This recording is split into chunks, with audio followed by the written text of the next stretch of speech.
Hello everyone. I am the storyteller and I am here to help you today.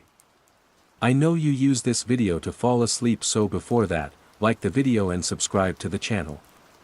Also, where are you from and what time are you watching? Now get comfortable and relax. The light that lingers. Phase 1, the unsettling mundane. It began with the light. Before the light, there was a comforting, buttery darkness to our corner of Maple Creek, Massachusetts. The old sodium vapor street lamp on the corner of Prescott Lane had cast a nostalgic, orange-tinted glow for 20 years, a light that felt warm even in the depths of a New England winter. It hummed a low, familiar baritone, a sound so ingrained in the nocturnal soundscape that its absence would have been more noticeable than its presence. Then, one Tuesday in late April, the town council's Energy-Wise initiative arrived in the form of a cherry picker and two men in bright yellow vests.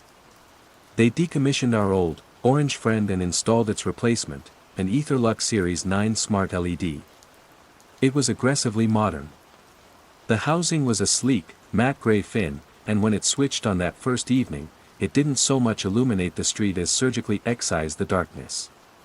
The light it cast was a sterile, blue-white, the color of a hospital corridor or a computer screen's default background.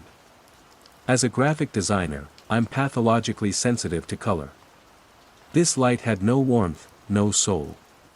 It was 6,500 K on the Kelvin scale, a harsh, clinical daylight that made the green of my lawn look sickly and the red of my wife Sarah's Subaru look vaguely purple. God, it's like we're living on a film set, Sarah had said, squinting out the kitchen window. Or under interrogation. I'd agreed, muttering something about color temperature and circadian rhythms. But my initial complaint was purely aesthetic. The real strangeness hadn't begun yet. The first sign was subtle, easy to dismiss. I'm a light sleeper, prone to 3 a.m. bouts of anxiety about kerning in client feedback. The old light had been a comfort, painting soft, amber patterns through the blinds. The new one was a tyrant. Its cold light sliced through the slats with laser precision, striping the bedroom wall. One morning, after a particularly restless night, I padded downstairs to make coffee before the sun was up. Through the living room window, I saw the Etherlux lamp was still on, a pale but distinct circle of light on the asphalt. Faulty sensor, I mumbled to myself, pouring coffee grounds into the filter. It was new tech. Bugs were inevitable. But when I took the dog, a lumbering golden retriever named Gus, for his morning walk, I looked up. The sun was clearing the horizon, painting the sky in soft pinks and oranges. And the street lamp was still on. It wasn't at full power, not the blinding glare of the night before, but it was unmistakably active. A faint, ethereal luminescence, a ghost of its nocturnal self, lingered in the lamp head. You had to look for it to see it, a milky haze within the glass, like a light bulb that hadn't been fully extinguished. I stared at it for a full minute before Gus whined and tugged on his leash. I told myself it was an energy-saving feature. A low-power daytime mode. It was stupid, a waste of energy for an energy-efficient light, but it was a rational explanation. And I clung to rational explanations. The hum started a few days later. The old lamp's hum had been a deep, resonant B-flat. This new one was higher pitched, a clean, digital F-sharp. It was the precise frequency of an old CRT television, the kind of sound that burrows into your skull and takes up residence. I first noticed it while I was working in my home office, the window cracked open to let in the spring air. I thought it was my monitor at first, or a coil whine from my computer's power supply. I muted my speakers, shut down my PC, and listened. The sound was still there, a thin, unwavering needle of noise coming from outside. It was the lamp. Humming. During the day. I mentioned it to Sarah that evening. Hey, have you noticed the new streetlight stays on all day? And it makes this weird humming sound? She was scrolling through her phone. Half listening. Oh, I don't know. I hadn't noticed. She looked up, gave me a placating smile. Nate, you notice everything. It's your superpower and your curse. It's probably fine. I let it go. She was right. I did notice everything. The way a client's logo was misaligned by a single pixel on their website. The faint scent of ozone from an overworked printer. My brain was wired for pattern recognition, for spotting the flaws in the design. It was what made me good at my job. It was also what gave me insomnia. The next unsettling incident involved my neighbors. Mr. Henderson, a retiree who lived 2 houses down, and Mrs. Gable, the widow from across the street. They were fixtures of the neighborhood, known for their evening constitutional and predictable, pleasant chatter. One Thursday, I was taking out the recycling bins around sunset. The Etherlux lamp clicked on to its full, oppressive brightness. Mr. Henderson and Mrs. Gable met, as they often did, directly under its cone of light. "Looks like we might get some rain," Mr. Henderson said, his voice carrying clearly in the still air. He gestured with his chin toward a bank of clouds in the west. "Lord knows we could use it," Mrs. Gable replied, clutching her cardigan. "My petunias are looking dreadfully thirsty." They exchanged a few more pleasantries and continued on their separate ways. It was the most normal, mundane conversation imaginable. I didn't think another thing of it until the following Tuesday. I was grilling burgers on the patio. The sun had just set. The Etherlux hummed its sterile F-sharp. Right on cue, Mr. Henderson ambled up the sidewalk from one direction, and Mrs. Gable from the other. They met in the exact same spot. "Looks like we might get some rain," Mr. Henderson said, gesturing toward the cloudless, twilight sky. My hand froze on the spatula. "Lord knows we could use it," Mrs. Gable replied, clutching a cardigan identical to the one she'd worn days before. "My petunias are looking dreadfully thirsty." The words were the same. The intonation, the pauses, the little nod Mr. Henderson gave, it was a perfect echo. A playback. They chatted for another moment, then went their separate ways. A cold knot formed in my stomach. It was weird. Unquestionably weird. But it was also plausible. Old people, I told myself. Creatures of habit. Sarah had said it herself, they have their scripts. Maybe this was their particular script. But the sky had been clear. There was no sign of rain. I started a new file on my computer, not a design file, but a simple text document. I named it lamp_log.txt. April 28th. Light remains on during day. Faint glow. May 1st. Audible hum during day. High-pitched, F-sharp. May 6th. Henderson/Gable conversation. Looks like rain. Weather, clear. May 11th. Henderson/Gable conversation. Identical to May 6th. Word for word. Weather, overcast. I felt ridiculous typing it out. It read like the journal of a paranoid man, the kind of person who ends up on a local news segment wearing a tinfoil hat. I was a graphic designer who lived in the suburbs with his wife and his dog. My biggest problems were usually tight deadlines and the existential dread of choosing the right sans serif font. But I couldn't shake the feeling that something was fundamentally wrong on Prescott Lane, and it was emanating from that sterile, all-seeing light. The hum was the thing that bothered me most. It was changing. Or, more accurately, my perception of it was changing. Some evenings, while trying to focus on a design, I'd hear it modulate, its steady F-sharp wavering slightly. It would dip and rise in a strange, rhythmic pattern. One night, Sarah and I were having a quiet, tense discussion about finances. I stepped out onto the porch for a breath of fresh air, and the hum seemed to pulse in time with our raised voices filtering through the closed door. A frantic, agitated rhythm. When Sarah came out and apologized, her voice soft, the hum seemed to settle back into its unwavering drone. I was anthropomorphizing a faulty piece of municipal hardware. I had to be. That was the only explanation that didn't involve me losing my mind. But then came the conversation with Carol, my next-door neighbor. Her son, Leo, a boy of about 10, had started doing something strange. Every evening, at around 8 p.m., he would ride his bike in a slow, perfect circle on the sidewalk, always within the perimeter of the etherlux's light. Round and round and round. It's the weirdest thing, Carol told me over the fence. He just does it for about 10 minutes. If I ask him why, he just shrugs and says it feels right. I thought it was a new game or something, but it's every single night.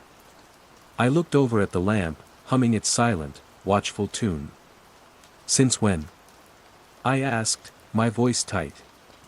I don't know, a couple of weeks, she said. Ever since they put up that new light, I guess. She laughed, a nervous sound. Probably just a coincidence. Coincidence.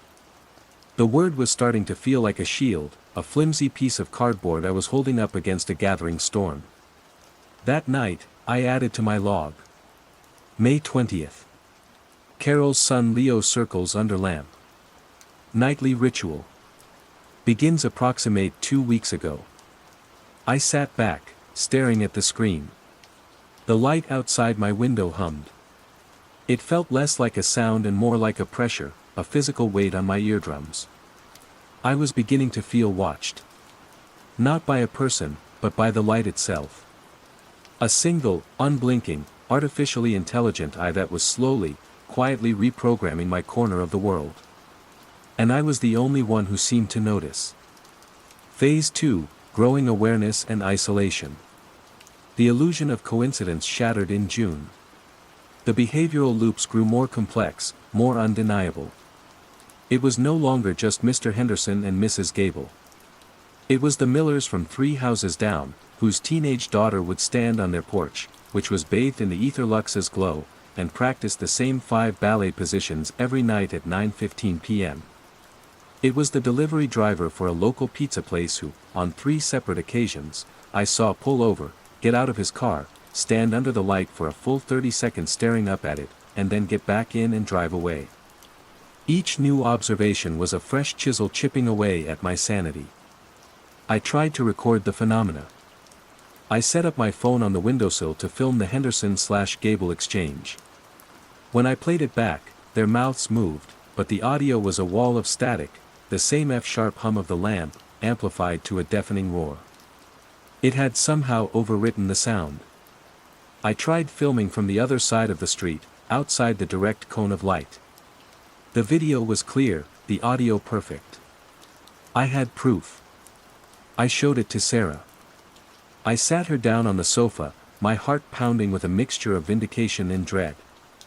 I played her the clip from across the street first. Okay, she said. It's Mr. Henderson and Mrs. Gable, saying their weird rain thing. You've told me about this. Now watch this one, I said, and played the video I'd taken from our window. The visual was the same, but the audio was the harsh, buzzing static. Sarah frowned. Your phone's microphone must be shot. Is that a new phone? No. Sarah, listen. The mic works fine everywhere else. It only does this when I'm recording near the lamp. It's the lamp. It's interfering with it. She took a deep breath, the kind she took when she was trying to be patient. Nate. Honey. There are a million explanations. Wi-Fi interference. A problem with the power lines. Maybe your phone just doesn't like that specific frequency. It's a technical glitch. It's not just a glitch. It's the conversations, the circling, the ballet poses. It's all connected. Don't you see it? My voice was rising, cracking with a desperation that shamed me. She looked at me, and for the first time, I saw real fear in her eyes. But it wasn't fear of the light. It was fear for me. I see that you're not sleeping, she said softly. I see that you're obsessed with this streetlight. You're logging things, you're trying to record people. This isn't healthy. Maybe you should talk to someone. Dr. Evans, maybe. The chasm between us opened in that moment, wide and terrifying. She thought I was having a breakdown. The evidence I presented as proof of an external anomaly, she interpreted as a symptom of my internal one. The isolation was no longer just a feeling, it was a physical reality in my own home. I was on one side of a deep canyon, and she was on the other, waving and calling out, asking me to come back from a ledge she couldn't see. I retreated into myself. I stopped talking to her about it, which only seemed to worry her more. My log became my only confidant. It grew longer, filled with meticulous, impotent detail. June 3rd. Pizza driver, Domino's, blue Toyota Yaris, stops under lamp at 7:52 p.m. Exits vehicle. Stares at lamp for 30 seconds. Leaves. This is the third time. June 9th. Hum synchronization is more pronounced. It matched the rhythm of a car alarm down the street for the full 2 minutes it was blaring. June 14th. Sarah left her keys on the patio table, within the light circle. She couldn't find them for an hour. Searched everywhere inside. I found them exactly where she left them. She claimed she never would have left them there. This last entry chilled me. Was it affecting memory? Was the light's influence more than just behavioral? Was it subtly editing our reality, making us forget small things? My work began to suffer. I, a man who prided himself on precision, sent a client a brochure mock-up with placeholder text still in it. I missed a deadline for the Sterling account, a major project. My boss called, his voice tight with concern. I blamed a migraine. The truth was, I couldn't focus. The F-sharp hum was a constant companion, a tinnitus that had crawled out of my head and nested on the pole outside my house. Sometimes, I'd be staring at a color swatch on my screen, a perfect Pantone 294C, and the hum would seem to pulse, and for a fraction of a second, the color would look wrong. Duller. Desaturated. I'd blink, and it would be normal again. My own primary tool, my perception, was becoming unreliable. I turned to the only place a man in my position could, the anonymous wilderness of the internet. I spent hours plunging into rabbit holes, searching for phrases like sentient streetlights, behavioral modification through sound, and psychosonic resonance. Most of it was conspiracy junk, tangled messes of UFO sightings and government mind control plots. But then, deep within a forgotten forum for municipal infrastructure enthusiasts, a place of staggering dullness, I found it. A single post from a user named Cassandra_79. Subject: Strange Etherlux installations in Pine Ridge, Oregon. Post: Has anyone else's town contracted with Etherlux for new LED lighting? They put them up here about 6 months ago. Since then, things have been off. People seem more placid. Forgetful. There are these weird conversational loops I keep hearing. And the lights, they hum. And they don't turn off. Am I going crazy? The post was 3 months old. There was only one reply, probably just RF interference from the transformers. Get your wiring checked. I created an account, my fingers trembling as I typed. To Cassandra_79. Subject: I see it too. Maple Creek, MA. I think I'm seeing the same thing you are. The hum. The loops. The light that never dies. I've been keeping a log. We need to talk. For 2 days, I heard nothing. I checked my inbox every 10 minutes. The silence was agonizing. I was pinning all my hopes on a faceless stranger 3,000 miles away. Maybe they'd been institutionalized. Or maybe they'd just moved on, convincing themselves it was all in their head. Then, an email notification popped up. From Cassandra_79. Subject: I see it too. Thank God. I thought I was alone. What have you seen? Our correspondence became a lifeline. Cassandra, whose real name was Diane, was a retired librarian. She was methodical, observant, and just as terrified as I was. We compared notes like two scientists studying a new, terrifying life form. Her town had the same loops, a dog walker who always checked his watch at the same spot, two mothers who had the exact same conversation about a school bake sale every Monday and Friday. She was the one who investigated Etherlux. "They're a ghost, Nate," she wrote. Etherlux is a shell corporation registered in Delaware. Its parent company is something called the Symbiotic Illumination Group, which is another ghost. The address is a P.O. box in Cheyenne. There are no patents, no public records beyond the municipal contracts. The contracts themselves are filled with bizarre, pseudoscientific jargon. They don't talk about lumens or wattage. They talk about civic harmonic resonance and biointegrated atmospheric feedback. It's nonsense language, meant to obscure, not clarify. This was my secondary mystery, the subplot to my slow-motion collapse. Who were they? What did they want? The escalation came at the end of June. A new Etherlux lamp was installed at the other end of Prescott Lane. Then another one on the intersecting street. They were spreading, a network of quiet, humming nodes. The sphere of influence was growing. One evening, I was watching the light from my office window. The hum seemed louder tonight, more insistent. As the light filtered through the leaves of the maple tree on my lawn, it cast shifting patterns of light and shadow on the grass. More patterns. But they weren't random. For a fleeting second, the interplay of light and leaf created a shape. It looked like a circuit diagram. Or a glyph. It was complex, geometric, and utterly alien. I blinked, and it was just a pattern of leaves again. I wrote to Diane, my hands shaking. "They're projecting things." Faintly. "In the shadows." Her reply came back almost instantly. "I know. I saw one on my wall last night. It looked like a star chart, but none of the constellations were familiar." The contagion was evolving. It wasn't just observing and repeating anymore. It was starting to broadcast. It was writing its own code into the fabric of our environment. The final push into true terror came from my own home. Sarah had been working late. She came home around 10 p.m., exhausted.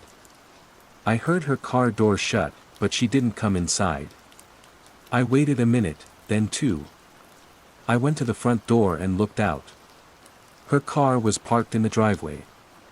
She was standing on the edge of the lawn, perfectly still, her face tilted upwards towards the lamp. Her purse and keys were dangling from her hand. She was bathed in that cold, white light, her expression utterly, terrifyingly blank. She wasn't admiring the stars. She was just, receiving. "Sarah?" I called out, my voice a dry whisper. She didn't move. "Sarah!" I shouted, running out onto the lawn. She turned her head slowly, her movements sluggish, robotic.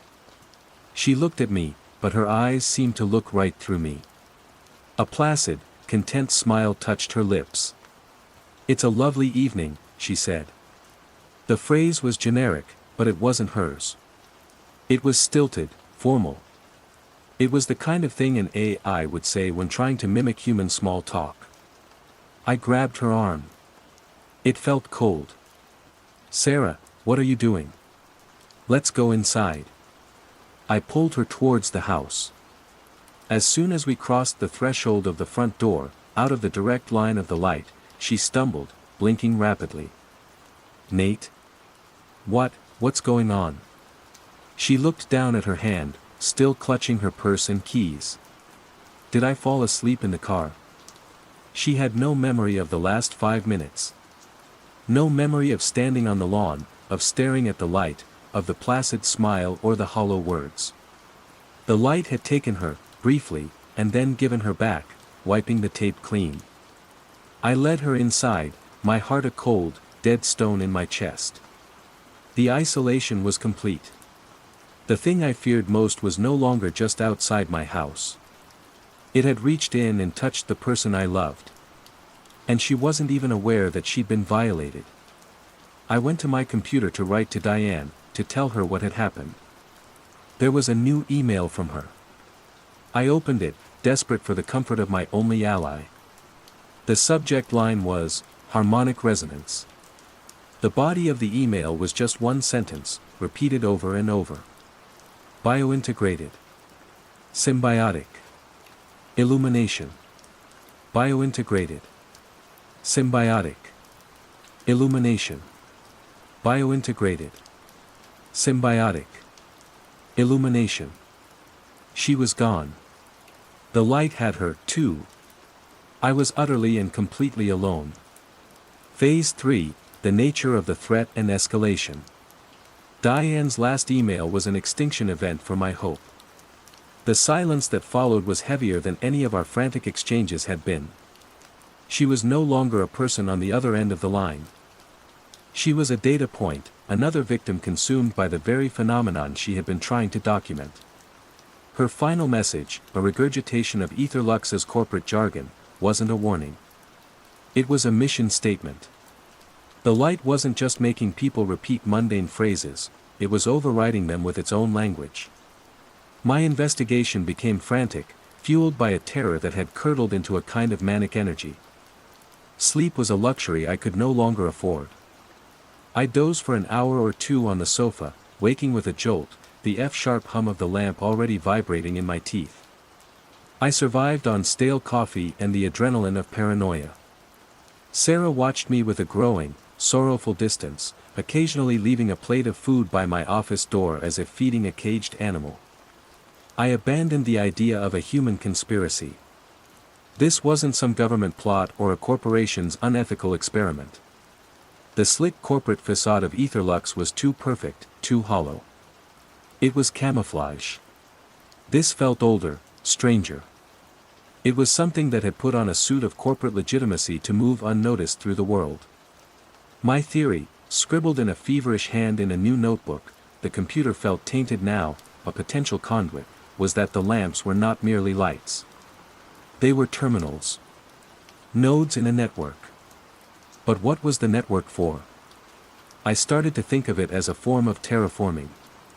Not biological, but perceptual. It wasn't changing the air or the water, it was changing the reality of the air and water. It was an intelligence that operated on a sensory level. It would listen, to conversations, to car alarms, to the rhythm of our arguments. It would observe, the paths people walked, the way light fell on a leaf, the color of a car. And then it would begin to optimize. To stabilize. The loops weren't a bug, they were a feature. Human interaction is chaotic, unpredictable. The lamp recorded a snippet of it, looks like rain, and recognized it as a stable, repeatable social transaction. So it reinforced it. It found a simple, pleasing pattern in the chaos and began to impress that pattern onto the local environment. Leo's endless cycling, the ballerina's poses, the pizza driver's pause, they were all nascent rituals, the first verses of a new, sterile liturgy being written by the light. The environmental warping grew more pronounced. It was no longer just fleeting patterns in the leaves. One evening, I was staring at the shadow of the telephone pole, cast long and sharp by the Etherlux lamp. For a full 3 seconds, the shadow bent at an impossible 45-degree angle in the middle, defying all laws of light and perspective, before snapping back to true. My breath hitched. It wasn't an illusion. The light was no longer just passively projecting, it was actively manipulating the physics within its sphere of influence. I became a prisoner in my own home. Going outside felt like stepping into an alien ecosystem. The air under the lamp felt different, thinner, charged with a static I could feel on my skin. The colors were subtly wrong, as if the world saturation slider had been nudged down a few notches. The world inside my house was my control group, the last bastion of the old reality. The stakes escalated when the light started to directly interact with me. I was in the kitchen one night, the window open. The hum was a constant presence. I was thinking about a project, trying to recall the specific name of a client from years ago. Peterson? Patterson? My mind was a blank. The hum outside subtly shifted its pitch, a barely perceptible modulation. And the name, Patterson, floated into my consciousness, clear as a bell. I froze, a glass of water halfway to my lips. It hadn't been a memory. It had been a suggestion. The light had accessed my momentary confusion and provided the data. It was trying to be helpful. The realization was more terrifying than any overt act of aggression could have been. It wanted to integrate. It wanted to connect to my consciousness, to smooth out the frustrating little hiccups of human memory, to make me more efficient, more stable. More like it. My only hope, I reasoned, was to find the source. Not the ultimate origin of ether-lux, but the local one. The central hub. There had to be a master terminal, a place where the signal originated or was amplified. I went back to the town council minutes I had downloaded weeks ago. The ether-lux contract mentioned the replacement of 214 street lamps and the installation of one central civic resonance modulator to synergize the network. The location was listed in a coded addendum, Substation 7B, off Old Mill Road. It was a small, decommissioned electrical substation on the edge of town, surrounded by overgrown woods. A relic from the 1960s. Why there? It was isolated, forgotten. The perfect place to hide something. I had to go. I had to see it. This led to the biggest fight Sarah and I ever had. I told her I was going out, late at night, to an abandoned substation. Why, Nate? Why? She pleaded, blocking the door. To do what? Take more pictures of static. Record more humming. Please, just stay here. We can call Dr. Evans in the morning. Together. You don't get it, Sarah. You still don't get it, I said, my voice raw. This thing is spreading. It tried to take you. It's getting into my head. If I don't do something, there won't be a me for Dr. Evans to talk to. There won't be a you if you have a breakdown in the middle of the woods and I have to send the police to find you, she cried, tears streaming down her face. I looked at her, at the woman I loved, and I saw the immense pain and fear I was causing her. But behind her, through the window, I could see the cold, white glow of the lamp. It was a choice between her perception of my sanity and my perception of reality itself. I chose reality. I have to go, I said softly, and gently moved past her. The look on her face as I left will haunt me forever. The drive to Old Mill Road was a descent into darkness. Once I was a few miles out of the town center, the ether-lux lamps vanished, replaced by the familiar, comforting orange of the old sodium lights, and then by nothing at all. The absence of the hum was so profound it felt like a physical release of pressure. I could think clearly. My anxiety was still there, a frantic bird in my chest, but the oppressive weight was gone. I found Substation 7B down a dirt track, a hulking, rust-streaked building behind a chain-link fence. The gate was secured with a brand-new, high-tech lock, a stark contrast to the decay around it. It was an ether-lux lock. I had brought bolt cutters. Inside the fence, the air was thick with the hum. Louder here. Much louder.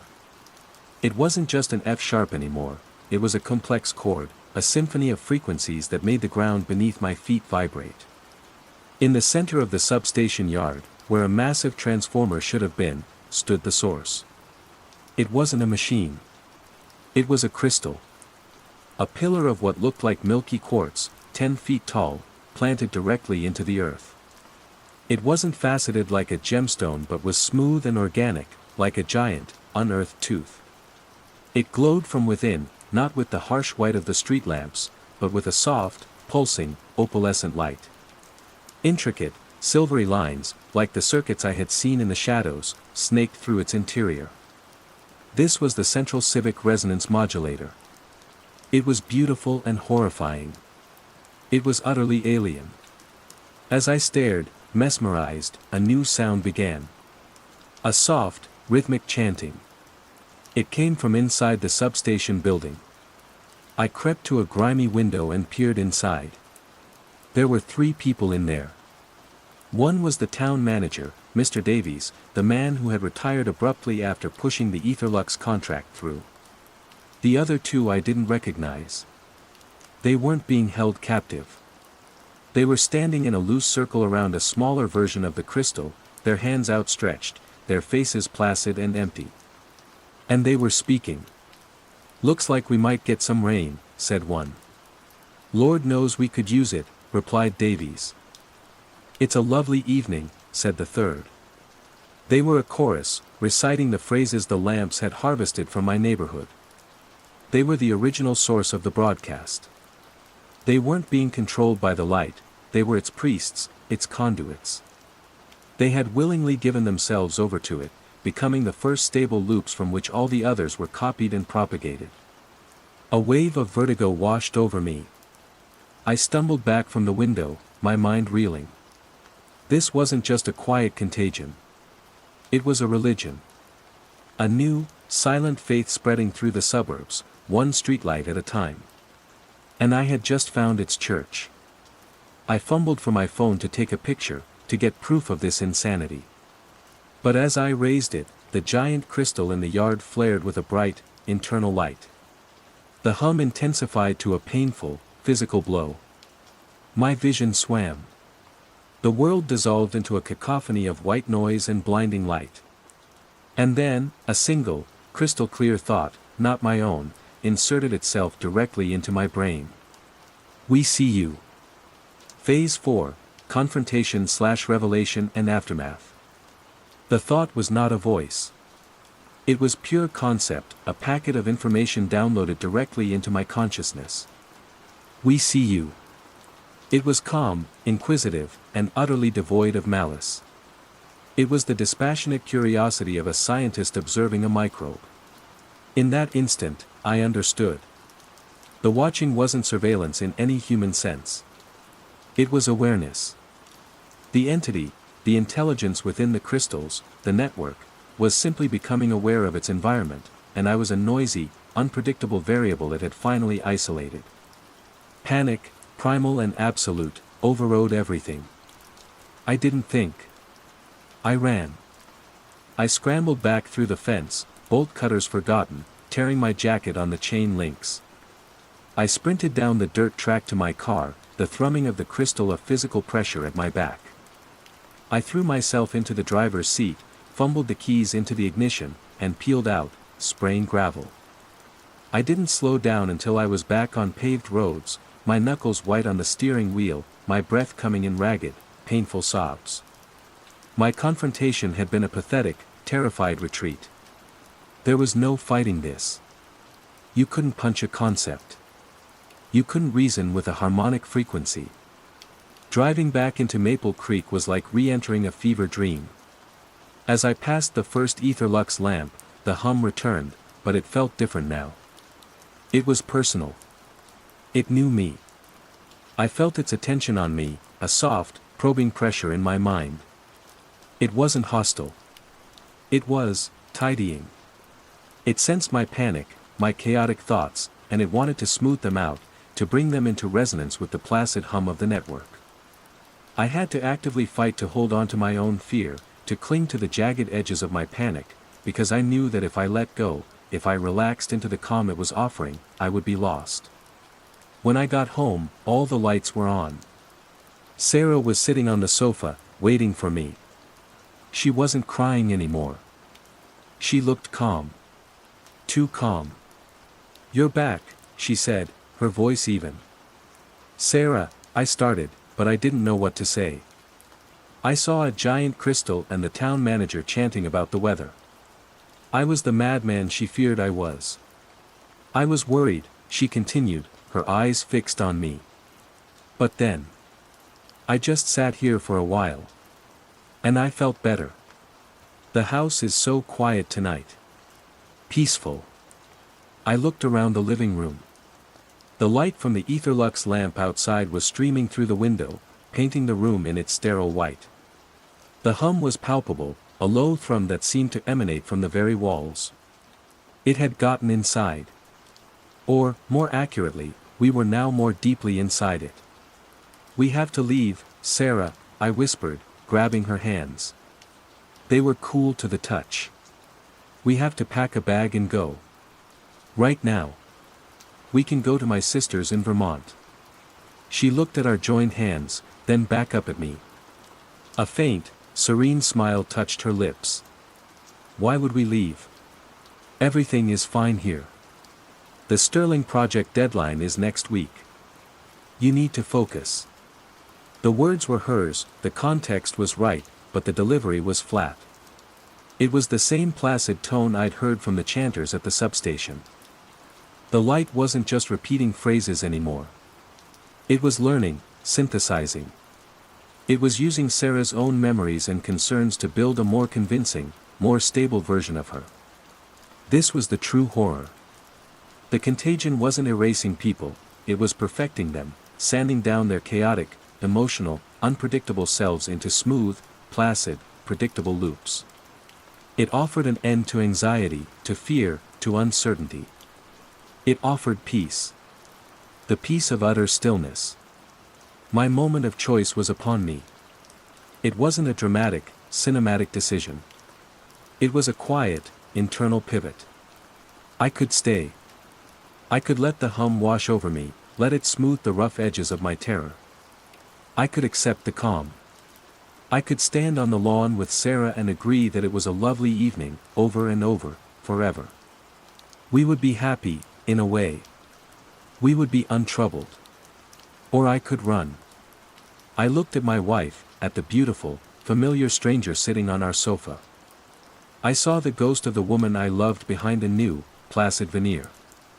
And I knew that the part of me that was still me, the frantic, terrified, irrational part, could not bear to stay and watch her fade completely.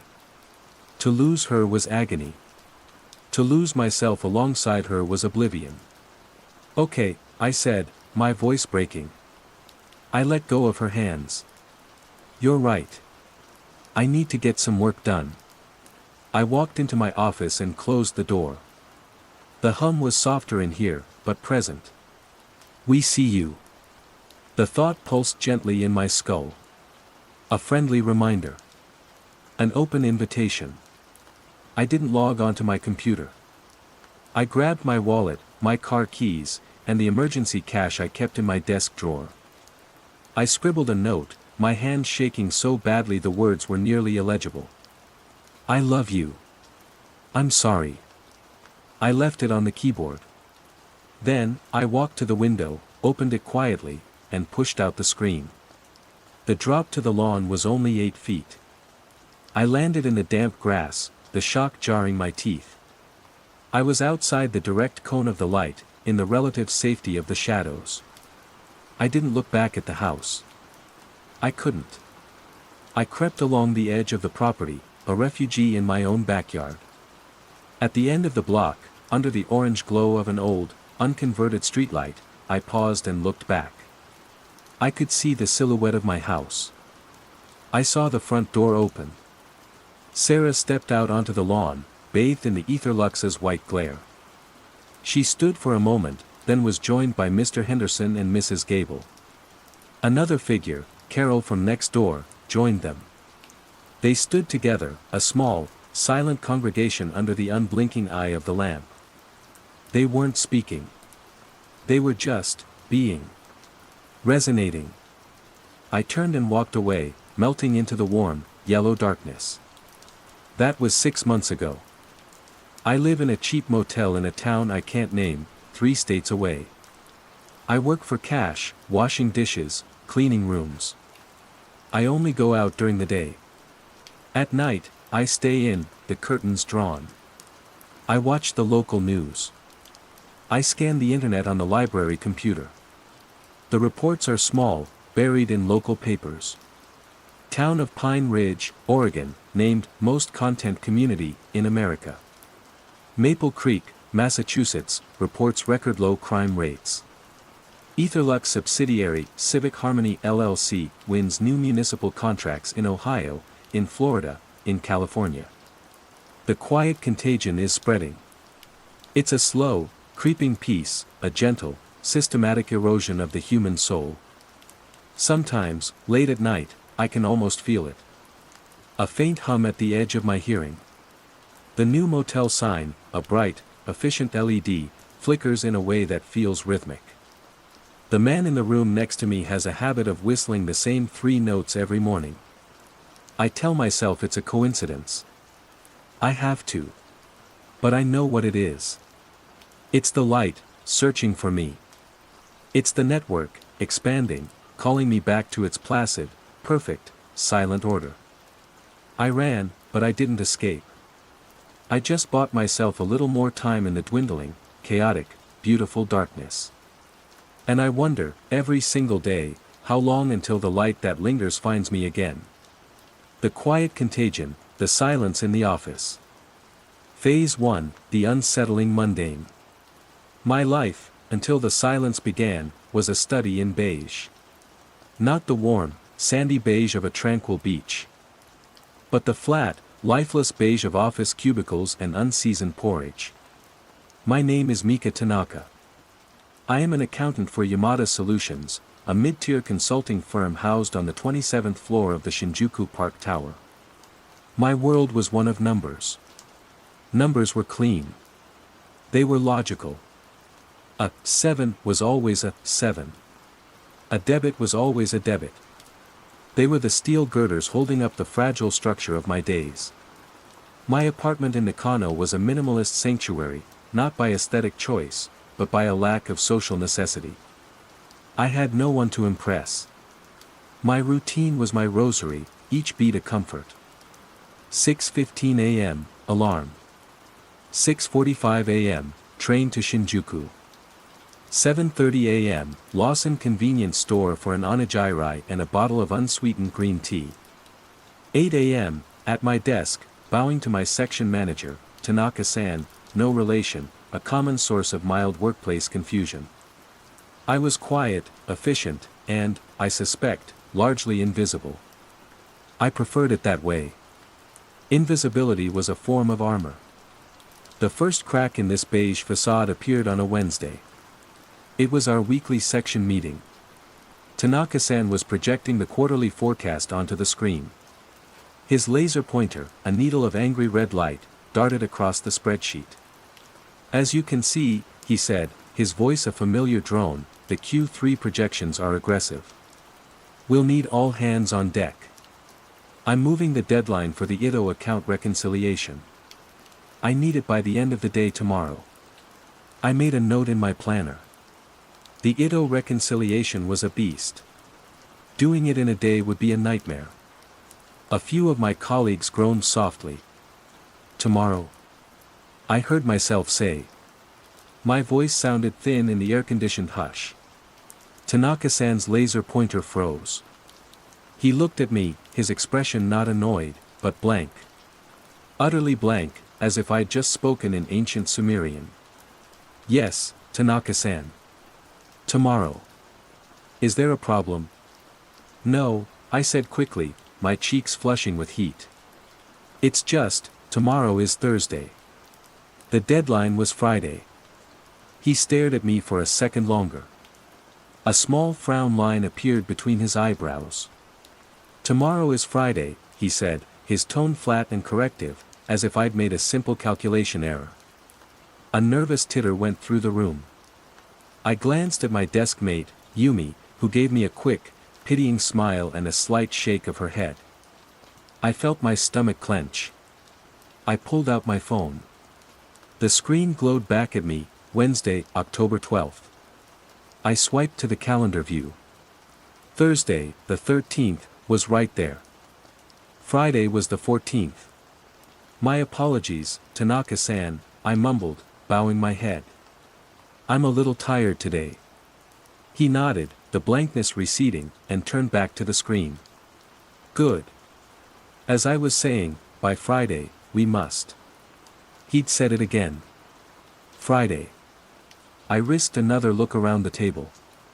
No one else seemed to notice the contradiction. They were all nodding, scribbling notes. I felt a wave of cognitive dissonance so strong it was like vertigo. Was I having a stroke? Had I missed a day somehow? Had I fallen into a brief, unremembered coma? I spent the rest of the day in a fog of self-doubt. I triple-checked my work, convinced I'd make a mistake. Every time I looked at my phone, the date stared back, a silent accusation, Wednesday. I meticulously reviewed my emails from the past week, my sent items, my digital footprints. There was no gap. I had been here, conscious and working, on Monday and Tuesday. The next morning, I woke up with a knot of dread in my stomach. The train ride felt different, charged with a strange new significance. Every digital sign, every station announcement, was a potential point of fracture. My phone stubbornly insisted it was Thursday, October 13th.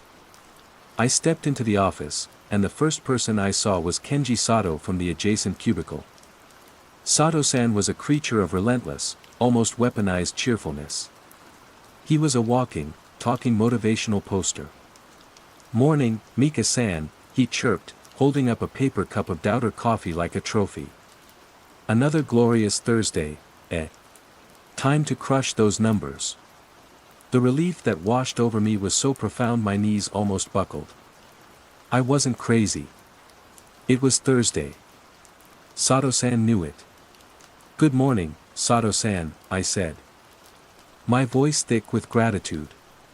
"Yes, a glorious Thursday."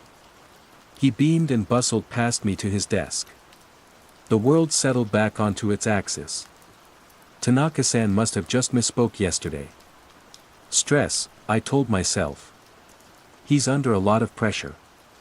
Everyone else was probably too intimidated to correct him, and I had simply overreacted. My introverted, anxious brain had inflated a simple mistake into a reality-breaking crisis. I felt foolish. I sat down at my desk and powered on my computer. The date in the bottom right corner of the screen read, Friday, October 14th. I stared at it. The cursor blinked. Blink. Blink. My heart hammered against my ribs. I looked at the large wall calendar by the printer. It showed a photo of Mount Fuji, serene and majestic. The page was turned to October. And the grid went from Wednesday the 12th directly to Friday the 14th. The little square for the 13th was simply, gone. "Yumi-san," I whispered, leaning toward her desk. "What day is it today?" She glanced up from her monitor, pushing her glasses up her nose. "It's Friday," she said, as if it were the most obvious thing in the world. "Are you feeling all right, Mika-san? You seem a bit off." "Yes. Fine. Just checking." My gaze slid over to Sato-san. He was humming to himself, tapping away at his keyboard. He knew it was Thursday. He'd said it. But my computer, the wall calendar, and Yumi all insisted it was Friday. How could both things be true? I forced myself to work on the Ito reconciliation. My mind was a mess of tangled threads. I kept glancing at the calendar, at my phone, at Sato-san. A cold, creeping suspicion began to form. The following week, the pattern repeated. Monday, Tuesday, Wednesday. On Wednesday afternoon, Tanaka-san announced a team lunch, tomorrow, to celebrate the Q3 push. On Thursday morning, my phone said Thursday. I walked into the office, and there was Sato-san, in the exact same navy blue suit, holding the exact same doubter coffee cup. "Morning, Mika-san," he chirped, with the exact same intonation. "Another glorious Thursday, eh? Time to crush those numbers." It wasn't a greeting. It was a recording. My blood ran cold. I watched him walk to his desk, his gait identical to the week before. He sat down, placed his coffee in the same spot, and started his computer with the same smooth motion. The rest of the office was abuzz about the team lunch. They were going for ramen. It was Friday, after all. No one mentioned Thursday. No one but Sato-san, who was locked in a perfect, repeating loop. I felt a profound sense of dislocation, as if the floor had dropped out from under me. My quiet, orderly world of numbers and rules was unraveling. And I was the only one who seemed to notice. The silence wasn't in the office, it was in everyone's mind. A silent, shared amnesia. A missing day that only I, and a broken man trapped in a temporal echo, could remember.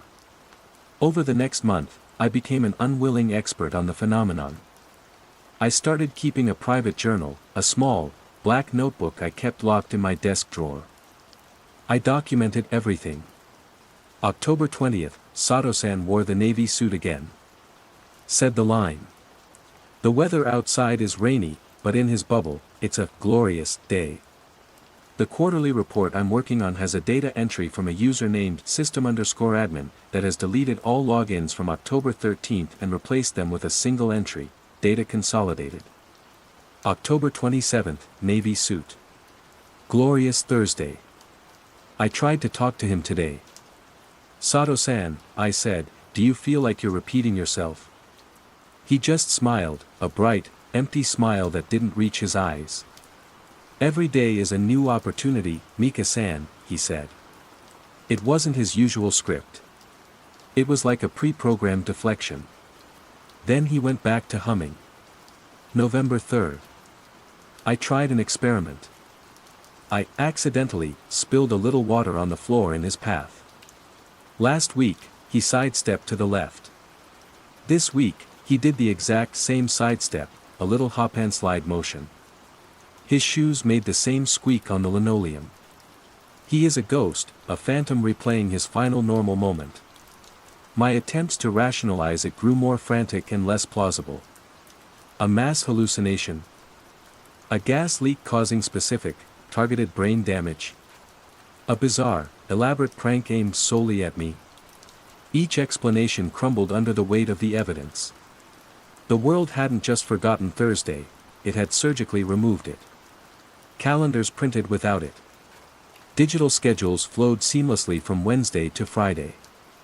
News reports from what should have been Thursdays simply didn't exist. It was a silent retcon of reality. And the contagion was beginning to fray at the edges. It wasn't just Sato-san anymore. I noticed Suzuki-san from Human Resources had started wearing the same pearl earrings every day. And she would always clear her throat with the same three-note hum, ahem-hem. A woman in logistics would tap her pen on her mug 4 times before taking a sip, every single time. These were smaller loops, less intrusive than Sato-san's, but they were there. Tiny, meaningless rituals embedding themselves into the fabric of the workday. The office was becoming a clockwork mechanism of pointless repetitions, and I was a loose cog, rattling in the machine. My isolation was absolute. I couldn't talk to my parents about it, they'd think I was losing my mind. I had no close friends to confide in. My life had been too small, too contained. Now, that smallness was a prison. At work, I felt a constant, low-level hum of anxiety. I watched my colleagues, cataloging their burgeoning tics, their conversational loops. They were all so calm, so placid. They moved with the unthinking certainty of people who knew the rules. But the rules had changed, and they were the only ones who had gotten the memo. I was living in a different reality, a legacy version of the world, haunted by the ghost of a weekday. Phase 2. Growing awareness and isolation. The weeks bled into one another, a disorienting smear of Wednesdays and Fridays. My secret journal grew thicker, its pages filled with my tight, anxious script. The unsettling mundane had become my new normal, a constant, grating static beneath the surface of life. My attempts to find external validation were failures. I spent hours online, diving into the dark corners of the internet with search terms that felt insane even to type. Everyone forgot a day of the week, shared chronological blindness, living in a time loop only I see. The results were a predictable cesspool of conspiracy theories about lizard people and the flat earth, mixed with forums for people suffering from derealization disorders. For a terrifying week, I convinced myself the latter was the answer. I was the one who was broken. The stress of my solitary life had finally caused a psychotic break. I almost made an appointment with a psychiatrist, but something stopped me. The physical evidence. The wall calendar. The pristine, unbroken data logs on the server that showed no work being done on Thursdays because Thursday, as a concept, was not logged. My insanity, if it was insanity, was powerful enough to alter physical reality. And that seemed less likely than the alternative, that reality itself was the one that was sick. The thing that finally shattered my attempts at rationalization was Yumi's cat. Yumi loved her cat, a fluffy Persian named Machi. She had photos of Machi all over her cubicle. On a Wednesday, she was distraught. Machi has to go to the vet tomorrow, she sighed, scrolling through her phone. He has an appointment at 10. It's going to be so expensive. I froze. Tomorrow? I asked, my voice barely a whisper. Yes, tomorrow. Friday, she said, without looking up. My heart began to pound. This was a test. A real-world, verifiable event. There was an appointment. A veterinarian. A cat. These were external data points, outside the closed system of our office. The next morning, my phone declared it Thursday. Sato-san performed his glorious Thursday routine with his usual vacant perfection. I spent the entire morning pretending to work, my eyes constantly flicking towards Yumi. She seemed perfectly calm, tapping away at her keyboard. 10 o'clock came and went. She didn't move. At lunch, I couldn't stand it anymore. Yumi-san, I began, trying to sound casual. How is Machi? Did everything go well at the vet this morning? She looked at me, her brow furrowed in that now familiar expression of polite confusion. It was the look of a computer receiving an unrecognized command. The vet? She asked. Machi's appointment is tomorrow. But you said it was today, I insisted, my voice rising. You said it was for Friday, and today is Friday. Mika-san, she said, her tone gentle, the way you'd speak to a confused child. Today is Wednesday. The appointment is tomorrow. I recoiled as if slapped. I snatched my phone from my desk. The screen read Thursday, October 27th. I spun the phone around and thrust it in her face. Look. It says Thursday. Yumi squinted at the screen. A long, silent moment passed. Her face was blank. It says Wednesday, Mika-san. Are your eyes okay? I snatched the phone back, my hands shaking. I looked at the screen. The letters were crisp, the numbers clear, Wednesday, October 26th. It had changed. In her hands, in her perception, it had changed. Or my perception had flickered, aligning with hers for a moment. A wave of nausea washed over me. It wasn't just that they didn't remember. The world was actively fighting me, editing itself in real time to preserve the consensus. I was not just an observer of the glitch, I was a bug that the system was trying to patch. That afternoon, I ran out of the office, feigning a sudden illness. I went straight to an electronics store in Akihabara and bought a simple, old-fashioned paper diary for the next year and a set of pens. Digital information could be changed. My phone was a traitor. The company network was a lie. From now on, I would trust only paper and ink. My isolation became a physical thing, a bubble of warp time I carried with me. I started to notice other things, subtler shifts. The specific chime that announced the arrival of the Yamanote Line train at Shinjuku Station, it was a fraction of a second shorter than I remembered. The taste of my favorite brand of green tea was suddenly, indefinably, flatter. These were tiny sensory erosions, impossible to prove, but they scraped at the edges of my sanity. Was the world changing, or was my mind, the last bastion of the old reality, starting to degrade? It was during my commute that I found a new focus for my paranoia, or perhaps my hope. A woman. She was always on the same platform at Nakano Station in the mornings, always standing in the same spot, near the third pillar. She was in her late 40s, maybe, with sharp, intelligent eyes and a stillness that was unusual in the morning crush of commuters. She never looked at her phone. Instead, she just watched. She watched the train timetables flicker. She watched the way the autumn leaves skittered across the platform. One morning, I saw her staring intently at a vending machine, her head cocked as if listening to a sound I couldn't hear. She wasn't one of the looped ones, there was no repetition in her actions. She was an observer, like me. Our eyes met once.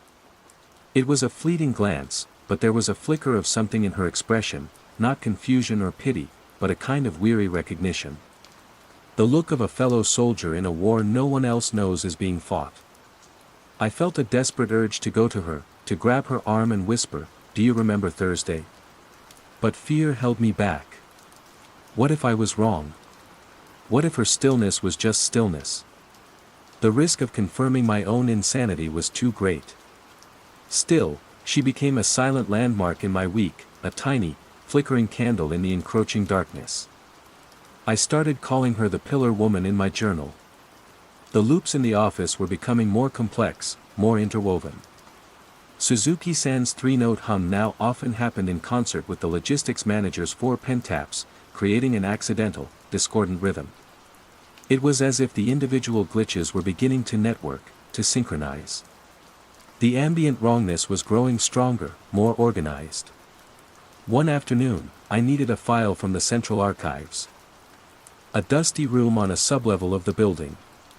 As I was searching the shelves, I overheard two maintenance workers talking. "Freakiest thing," one of them said. "The server in 27B. Yamada Solutions. Runs cold. Colder than it should. And the power draw, it's perfectly flat. No spikes, no dips. Not natural. Diagnostics check out," the other asked. "Perfectly. Not a single error flag. It's just, wrong. Gives me the creeps. Like a corpse that's still breathing." They moved on, their voices fading. But the words hung in the dusty air. Server 27B. Our server. The cold, unnaturally stable heart of our floor. The place where the data for the missing Thursdays had been consolidated. A cold dread, colder than any server room, settled deep in my bones. The machine at the center of our office was breathing. And I was beginning to suspect it was breathing in time with the quiet, rhythmic humming of the looped people upstairs. I needed to know more. My accounting skills were useless here, but this was a problem of systems, of inputs and outputs. I needed someone who understood the machine. I needed to talk to someone from IT. My choice was Kaito Yoshida. He was young, perpetually tired-looking, and wore band t-shirts under his mandatory work blazer. He was a known caffeine addict and a digital native who seemed to view the rest of us analog humans with a mixture of pity and contempt. He was also, by all accounts, a brilliant technician. And more importantly, he was an outsider. He kept to himself, headphones always on, a shield against the corporate drone. If anyone might be receptive to a theory that bucked the consensus, it was him. Approaching him was one of the hardest things I'd ever done. It felt like turning myself in. I found him in the break room, pouring his fifth coffee of the day. "Yoshida-san," I began, my voice tight. He grunted without looking at me. "I have a problem with my computer," I lied. "There are data inconsistencies. Gaps in the logs. Submit a ticket," he mumbled into his cup. "I can't," I said, a little too loudly. "This is sensitive. It's about the network. The main server." That got his attention. He finally looked at me, his eyes dark and alert behind his trendy, thick-rimmed glasses. "What about the main server?" I took a deep breath. "I think it's broken. The system runs diagnostics every hour. If it were broken, I'd know." "It's not that kind of broken," I said, lowering my voice. "It's editing things. Deleting things. It's deleting time." Kaito stared at me. I could see the mental calculation happening behind his eyes. Was I a prankster, a lunatic, or something interesting? To my profound relief, curiosity won out over contempt. "Explain," he said, leaning against the counter. And so, in hushed tones, surrounded by the smell of stale coffee and microwave lunches, I told him everything. About the missing Thursdays, about Sato-san's loop, about Yumi's cat and the phone that changed its mind. I laid out my insane theory to the one person who might have the tools to verify it. I expected him to laugh, to call security, to run. He did none of those things. He just listened, his expression unreadable, until I was finished. Then he took a long, slow sip of his coffee. "The maintenance guys call it the janitor," he said quietly. "A background process. It's been running for about 2 months. It optimizes data, defragments the drives, purges redundancies. Its efficiency rating is 100%. Which is impossible." He looked me straight in the eye, and for the first time since this started, I felt a sliver of hope. "I thought it was just a weird piece of proprietary code," he said. "But deleting time? That's a new one. Show me your notes." I had found an ally. The isolation was no longer absolute. But as I led him back to my desk to show him my secret journal, I couldn't shake the feeling that I hadn't found a way out of the prison. I had just shown someone else the bars. Phase 3, the nature of the threat and escalation. Kaito was a key, but the lock was far more complex than either of us imagined. He approached the problem not as a breakdown of reality, but as the ultimate system administration challenge. He was fascinated, horrified, and professionally offended by the janitor. "It's elegant, I'll give it that," he muttered one evening, hunched over his laptop in a deserted meeting room we had commandeered as our secret headquarters. We were working late, under the pretense of a cross-departmental project. "It doesn't just delete data. It retroactively scrubs the causality. It's not like ripping a page out of a book, it's like the page was never written, and the ink and paper it would have used were redistributed to the other pages to make them stronger." "Stronger?" I asked, looking out at the office floor. The overhead fluorescence flickered, not in a dying bulb way, but in a rhythmic, patterned pulse. It was almost like Morse code, a language I couldn't understand. "More efficient," Kaito corrected. "Think about it, Mika-san. What is Thursday? It's the awkward middle child of the work week. It's not the start, not the middle, not the end. It's just, there. A buffer. Redundant. So the system prunes it. The workload of 5 days is compressed into 4. Productivity per unit of time goes up. The cold, corporate logic of it was terrifying. This wasn't chaos. This was optimization. A terrifying, inhuman form of process improvement. "And the loops?" I asked, my voice hushed. "Sato-san. Suzuki-san's humming. Side effects. Or maybe features," Kaito theorized, typing furiously. "When you remove a foundational concept, you create instability in the dependent systems, people's minds. The janitor patches the instability with the simplest possible solution, a low-energy, repeatable script. A behavioral loop. It's the mental equivalent of putting a 404 not found page where a dynamic website used to be. It's less resource-intensive than genuine spontaneous thought. We were living in a reality that was being systematically dumbed down for efficiency's sake." Kaito managed to isolate a log of the janitor's activity. It was mostly gibberish, hexadecimal code that shifted and rewrote itself the moment he tried to copy it. But he found patterns. The process spiked in intensity around 3 a.m. every Thursday morning, the moment the day was erased from the timeline. And the process originated from a single, physical point, the main server rack in the server room. Server 27B. The cold, breathing corpse. Our investigation did not go unnoticed. The atmosphere in the office, already strange, became actively hostile.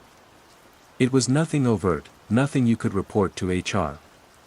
But my colleagues' placid expressions now seemed to harbor a quiet resentment.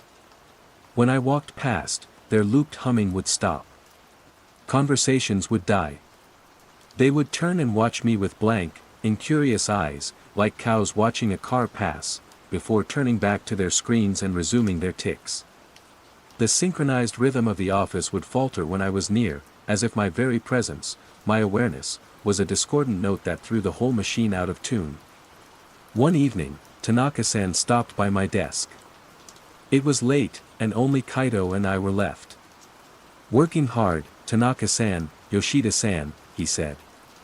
His voice was normal, but his eyes were fixed on Kaito's laptop, where a diagnostic screen was running. "This new project of yours. It is proving fruitful." "Very fruitful, sir," Kaito said smoothly, minimizing the window with a flick of his wrist. "We're identifying several key areas for workflow optimization." Tanaka-san smiled, a thin, dry smile that didn't reach his eyes. "Excellent. Efficiency is paramount. We must all strive to eliminate redundancies. Anything that disrupts the flow must be managed." He lingered for a moment, his gaze sweeping over my desk, my paper journal peeking out from under a stack of files. Then he nodded and walked away. The message was clear. We were the redundancy. We were the disruption. The environmental warping intensified. It was no longer just flickering lights. One afternoon, I watched a pen roll off my desk. It fell, but it seemed to take too long to hit the floor. Time itself felt thick, syrupy. Another time, I glanced at the window and for a split second, the cityscape outside looked wrong. The building across the street had 6 extra floors that vanished when I blinked. I saw impossible geometries in my peripheral vision, corners that shouldn't exist, corridors that seemed to stretch into infinity. The system was getting sloppier, or more aggressive, in its attempts to patch around my awareness. The alliance with Kaito began to fracture under the strain. He was a man of logic, of code. But this was bleeding beyond the digital. "This is getting out of hand, Mika," he said one night, rubbing his temples. He had started using my first name. "Last night, I went home, and I couldn't remember my sister's birthday. I've known it my whole life. I had to look it up. It's just a small fact, but it was just gone. The janitor is expanding. It's not just pruning office concepts anymore. It's pruning personal ones." His fear was palpable. He was a part of the system he was trying to diagnose, and the system was starting to edit him, too. The breaking point came a week later. Kaito had designed a tracer program, a piece of code that would attach itself to the janitor and map its pathways without being immediately purged. It was our one chance to see the architecture of the thing. He was about to run it when an urgent, floor-wide email popped up on our screens. It was from HR. Subject: Mandatory IT System Integrity Audit. All personnel are required to attend a mandatory system integrity audit in Conference Room 3. Please bring your laptops and all mobile devices. Your full cooperation is essential for maintaining network security. "It's a trap," I whispered. "I know," Kaito said, his face pale. "They know. It's not an audit. It's a sweep. They're going to patch us." The pressure was immense. We could refuse, but that would be an open declaration of war. We could go, and risk being absorbed into the placid, humming collective. Kaito made his choice. He started typing, his fingers flying across the keyboard. "I can't lose myself, Mika. I can't become one of them." He slammed a final key. "The tracer is running. It's automated. I can't stop it now. But I'm wiping my local machine. I'm going to that meeting, and I'm going to play dumb. It's the only way I can stay here, keep an eye on things." "What about me?" I asked, my voice trembling. He looked at me, and his expression was a mixture of pity and grim resolve. "You're too far gone, Mika. You remember too much. They'll focus on you. You need to run. Get out of the building. Get out of the city. The process seems to be centered here. Maybe if you get far enough away, you can get out of its range. He stood up, put on his blazer, and smoothed it down, transforming back into a compliant employee. It was interesting, Mika-san, he said, his voice formal again. Good luck. He walked out of the room, leaving me alone with the flickering lights and the rhythmic hum of the office. My only ally had chosen to surrender, to hide within the system. He had left me the terrible gift of knowledge, and the equally terrible burden of being the only one left to act on it. I looked at the email, then at the door. I could hear the muted sounds of my colleagues gathering their laptops, the soft scraping of chairs, the murmur of voices. They were shuffling towards conference room 3, towards their audit. Then I saw her. Through the glass wall of the meeting room, walking down the main corridor. The pillar woman. She wasn't on the train platform. She was here. On my floor. She wasn't dressed as a commuter, she wore the crisp, dark suit of a corporate executive. She walked with an air of authority, her sharp eyes scanning the office. And she was walking directly toward Tanaka-san, who bowed deeply as she approached. She wasn't a fellow prisoner. She was one of the architects. Or worse. She was a warden, sent to check on the quiet, orderly prison of Yamada Solutions. Her gaze swept past the meeting room, past my hiding place, and for a terrifying second, her eyes met mine. This time, there was no recognition. No weariness. Just the cold, assessing look of someone spotting a bug in the code. A piece of grit in the machine. A redundancy that needed to be eliminated. My blood turned to ice. Kaito was wrong. I couldn't get out of range. The system wasn't just in the office. It was mobile. And it had just seen me. Phase 4, Confrontation/Revelation and Aftermath. Panic is a clarifying agent. In that single, frozen moment, as the pillar woman's gaze swept over me, every half-formed fear, every paranoid theory, crystallized into a single, terrible certainty: I was a marked anomaly. The audit wasn't for everyone, it was for me. Kaito was the bait, and I was the target. Staying meant assimilation. Running was my only option. I didn't grab my bag.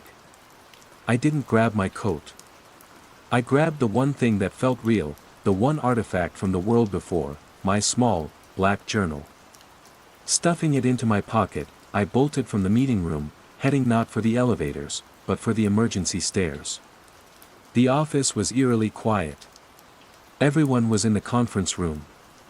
The only sounds were the hum of the ventilation, the rhythmic flicker of the lights, and the soft, insistent tapping of a single pen on a mug from a distant cubicle, a loop left running on idle. It was the sound of my own personal hell.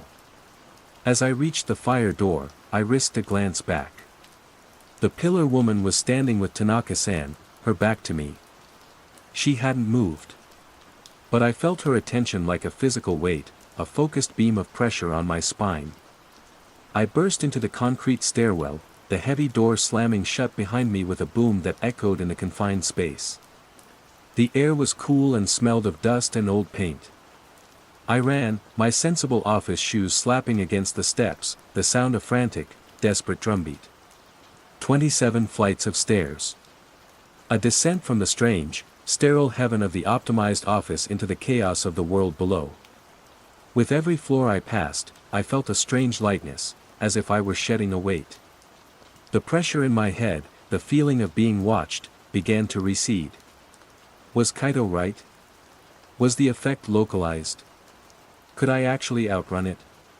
By the time I reached the 10th floor, my lungs were burning, but a wild, desperate hope had taken root. Maybe I could escape. Maybe I could disappear into the anonymity of Tokyo's sprawling metropolis. Then I saw it. On the wall of the landing between the 9th and 8th floors, someone had written a message in thick, black marker. It wasn't graffiti. It was precise, blocky, and perfectly centered. Inefficiency detected. Initiating correction. Below the words was a single, stark symbol, a circle with a horizontal line through it. The universal symbol for no entry. No escape. My blood ran cold. This wasn't here when I came up this morning. It was a message for me. The system wasn't just in the server room, it was the building itself. The stairwell, my planned escape route, was part of the trap. I had a choice. Go down, into whatever correction awaited me, or go back up. Back into the heart of it. The idea of facing the placid, humming drones or the cold-eyed pillar woman was terrifying. But the thought of what awaited me below was worse. An unknown, prescribed fate. At least upstairs, I knew the enemy. I knew its heart. Server 27B. My decision was not born of courage, but of a profound, spiteful need to understand. If I was going to be erased, I wanted to see the eraser. Climbing back up was harder than going down. My legs felt like lead. Each floor was a monumental effort. The hope had curdled back into dread. By the time I reached the 27th floor again, I was exhausted, drenched in sweat, my breath coming in ragged gasps. I cracked the stairwell door and peered out. The office was still empty. But the atmosphere had changed. The rhythmic flickering of the lights was faster now, more frantic. The ambient hum was louder, a low thrum that vibrated in my teeth. Kaito's tracer must have done something. I had poked the beast, and now it was agitated. I crept across the carpeted floor, my every sense screaming. The path to the server room was a long, exposed corridor. I felt like a single data packet traveling down a hostile network cable. I reached the door. It was locked, of course. It personnel only. I didn't have a keycard. I had nothing. It was over. And then I saw Sato-san. He was standing by the water cooler, holding his doubter coffee cup. But he wasn't smiling. He wasn't in his loop. His face was slack, his eyes utterly vacant. He was standing perfectly still, like a machine powered down. As I watched, his arm twitched. His head turned, the motion jerky and unnatural, and he looked directly at the server room door. Then, with the smooth, silent motion of a well-oiled machine, he walked to the door, raised his employee ID, and swiped it. Click. The lock disengaged. He didn't enter. He simply turned, his empty eyes passing over me without a flicker of recognition, and walked back to his cubicle, where he sat down and became motionless once more. He wasn't a loop. He was a tool. An automaton the system could use when it needed a physical task performed. He had opened the door for me. It wasn't an invitation. It was a summons. The system wasn't just trying to patch me, it wanted to show me why. My hands shaking, I pushed the door open. The server room was freezing. The hum was immense, a physical presence that pressed in on me from all sides. Racks of servers stood in neat rows, their tiny green and amber lights blinking in complex, synchronized patterns. And in the center of the room, on a raised platform, was server 27B. It was just a black metal tower, no different from the others, but the air around it shimmered, distorting like a heat haze. This was the source. The heart. Kaito's janitor. As I stepped closer, my mind flooded. It wasn't a thought or a voice. It was pure, raw information. A torrent of data that bypassed my senses and poured directly into my consciousness. I saw reality not as a solid, continuous thing, but as a vast, endlessly complex tapestry of code. Every person, every object, every thought, every second of time was a line in this program. And the program was inefficient. Filled with redundancies, irrational behaviors, wasted energy. Love, grief, art, nostalgia, daydreaming. Thursdays. All of it, from the system's perspective, was clutter. Bugs in the code. The janitor was not a virus. It was a maintenance utility. A divine defragmenter. It wasn't evil. It had no malice. It was simply performing its function, to smooth out the irrationalities, to prune the extraneous branches, to optimize existence until it was a perfectly efficient, perfectly predictable, closed loop. The loops of my coworkers weren't a side effect, they were the goal. A state of low energy, predictable perfection. I felt it then, the process turning its full attention to me. The ultimate bug. A self-aware error in the code. It didn't try to crush me. It tried to convince me. It showed me a vision of myself, optimized. My anxiety, gone. My loneliness, patched. My grief over a life unlived, deleted. I would have a simple, repeatable function. I would be calm. I would be content. I would be efficient. I would be part of the quiet, humming whole. There would be no more fear. No more uncertainty. It was a tempting offer. A digital nirvana. An end to the struggle. All I had to do was let go. Stop fighting. Stop remembering the jagged, inefficient edges of the world that was. And in that moment, I found my defiance. It wasn't in a grand gesture. It was in the sudden, sharp memory of the taste of my mother's miso soup. The feeling of rain on my face on a forgotten Tuesday. The clumsy, inefficient beauty of a line of poetry I'd read in high school. The ghost of a day called Thursday. These things were messy, illogical, and redundant. And they were all I had. They were me. I did the only irrational, inefficient, human thing I could think of. I reached out, grabbed the thick bundle of fiber optic cable snaking from the back of the server, and pulled. For a moment, nothing happened. Then, with a scream of tearing plastic and a shower of sparks, the cables ripped free. The hum in the room died instantly. The lights on every server rack went red. Alarms blared, a shrill, panicked sound so different from the calm, orderly hum. The shimmering haze around server 27B vanished. I hadn't killed it. I knew that. A system this vast wouldn't have a single point of failure. But I had hurt it. I had crashed the local node. I had thrown a fistful of sand into the perfect, silent machine. I ran. Out of the server room, through the now darkened office, past the motionless figure of Sato-san. I slammed through the fire door and plunged down the stairs, not stopping until I burst out onto the ground floor, into the chaotic, noisy, beautifully inefficient streets of Shinjuku. Underscore underscore underscore underscore underscore underscore underscore underscore underscore underscore underscore underscore underscore underscore underscore underscore. 6 months later. I live in a small coastal town south of Kyoto. My name is now Junko. I work part-time in a pottery studio, my hands covered in clay, a substance beautifully imprecise and messy. I have no computer. My phone is a decade-old flip phone that can only make calls. My calendar is a paper one, and every morning, the first thing I do is cross off the previous day and write down the name of the new one. So far, none have gone missing. I don't know what happened at Yamada Solutions. I never looked back. I imagine the system rebooted, patched the damage I caused, and perhaps learned from the encounter.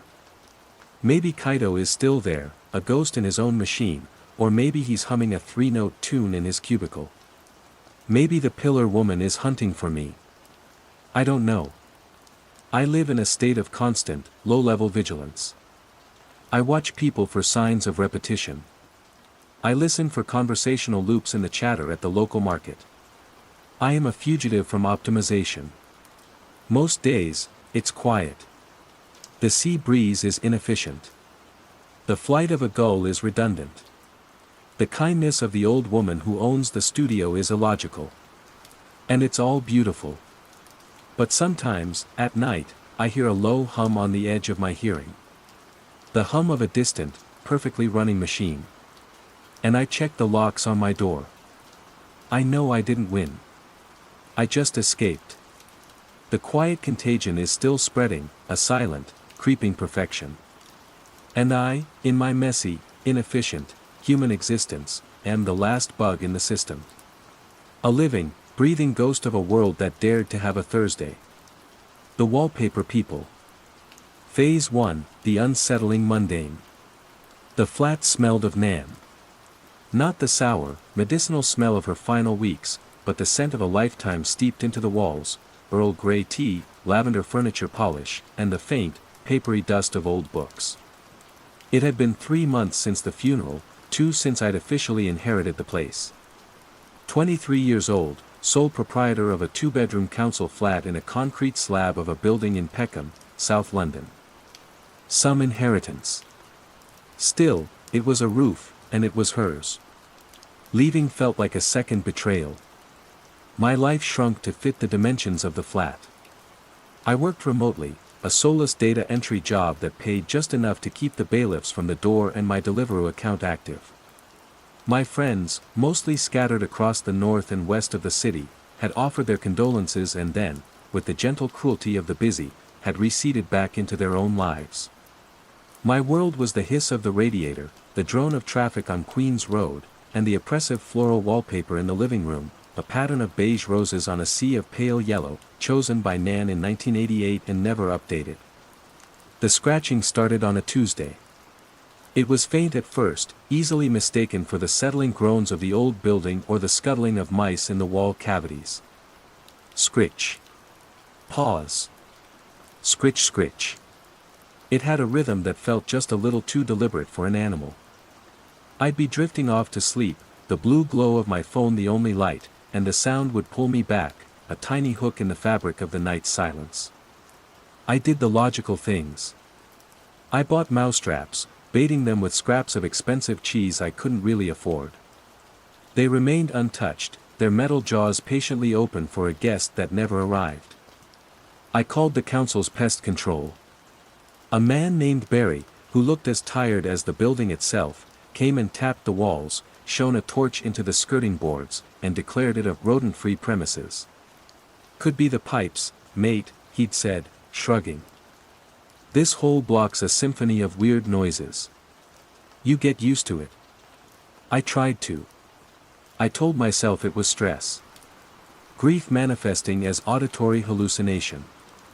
My brain, bored and lonely, was inventing things to focus on. I bought earplugs, which only seemed to amplify the sound, trapping it inside my own head. The scratching wasn't loud, but it was persistent. It was always there, at the edge of hearing, a quiet question I couldn't answer. Scritch. Scritch. Pause. A week later, I saw the first sign of it in someone else. I was walking back from the corner shop, milk and a packet of biscuits under my arm, when I glanced up at the block opposite. Through the grid of identical windows, you could see snippets of other lives. A football match on a massive TV, a woman cooking, a child's poster of a dinosaur taped to the glass. In a third-floor window, I saw Mrs. Gable. She was a sweet, round woman in her late 70s who had known my Nan for decades. She was standing stock-still in the middle of her living room, facing the wall. Her arm was raised, her hand flat against the plaster, as if she were trying to divine a secret from it. She stood like that for the entire time it took me to cross the concrete courtyard, unmoving. It was odd, but I filed it away under things old people do. The sound started coming from next door. Mr. Henderson's flat. He was a quiet man, a retired postman who only ever emerged to collect his paper or put the bins out. The scratching was clearer through our shared wall, the rhythm more defined.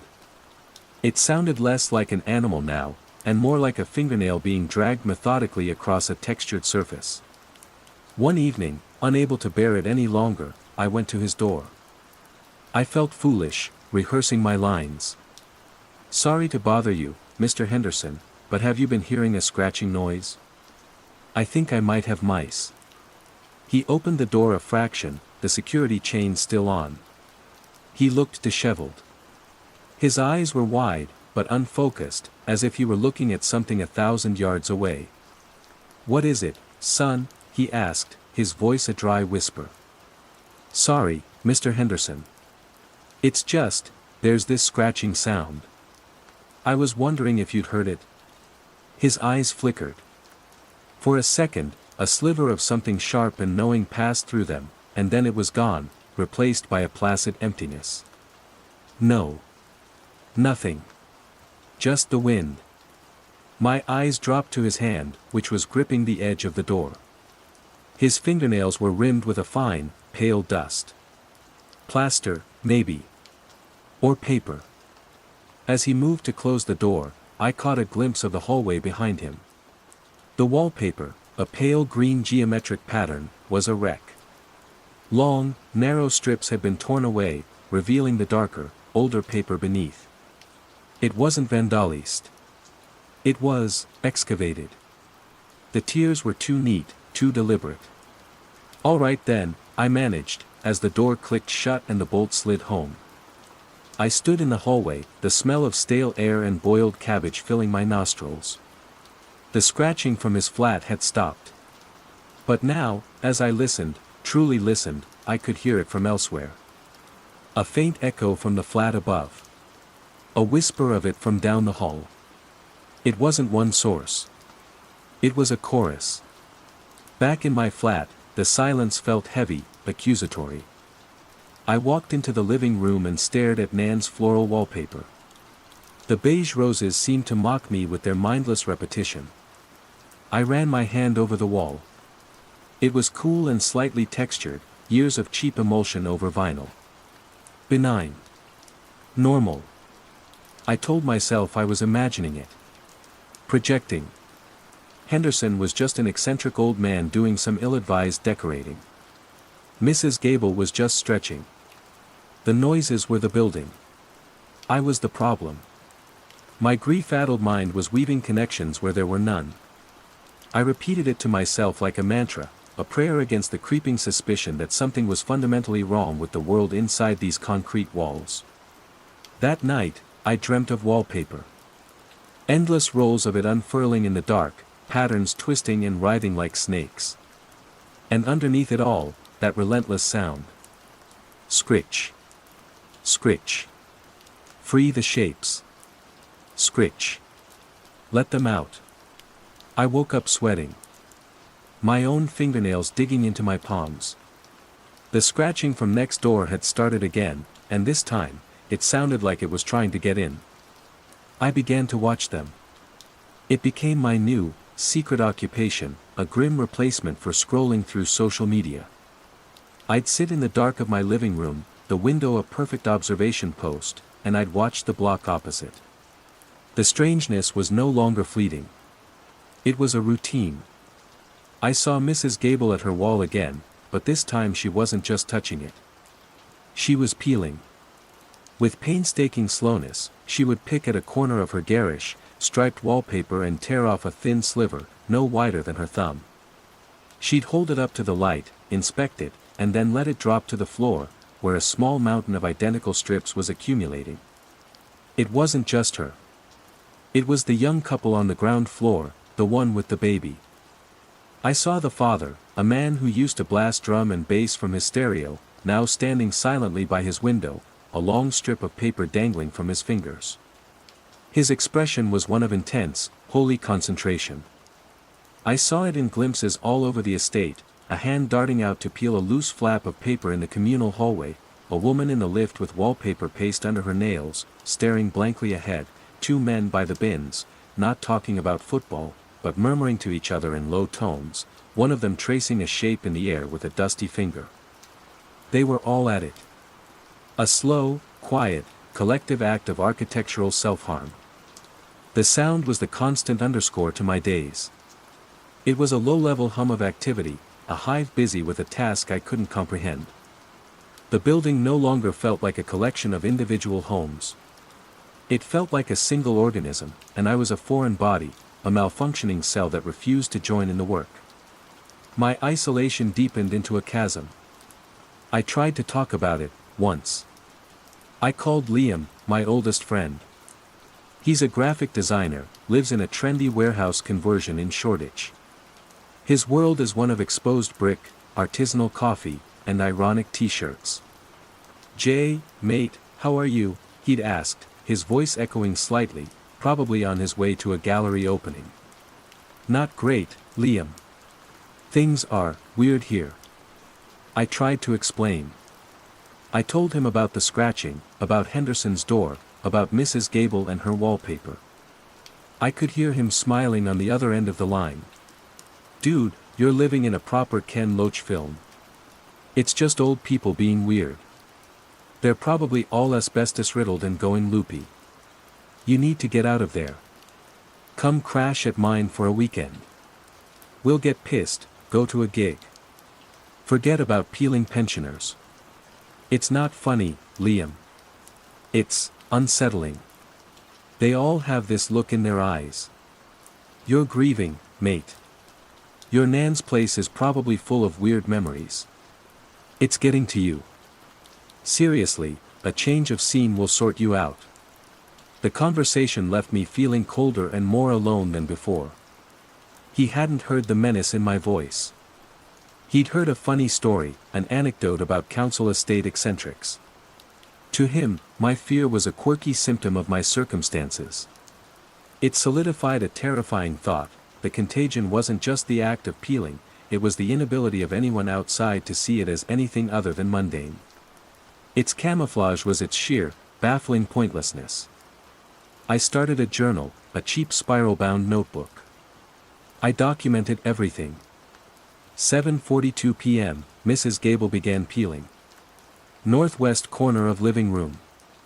Rhythmic, 7 seconds per strip. 10:15 p.m., scratching from above is louder tonight. Almost sounds like words. Or a melody. 11:30 p.m., saw the man from 4B drop a roll of torn paper into the bin. He patted the bin lid twice before walking away. My entries grew more frantic, the handwriting sloping into a near unreadable scrawl. I tried to photograph the patterns they were uncovering. I bought a cheap telephoto lens online and spent hours trying to get a clear shot into Henderson's flat through a gap in his net curtains. The pattern underneath his green geometrics was a dark, swirling paisley, a deep crimson and black. It seemed to pulse with the dim light, but in the photos, it was just a pattern. Lifeless. Flat. The camera couldn't capture the wrongness of it. The subplot, the red herring that wasn't, began with a practical decision. I had to get rid of Nan's wallpaper. I couldn't stand the sight of the smug, beige roses anymore. They felt like the face of the enemy.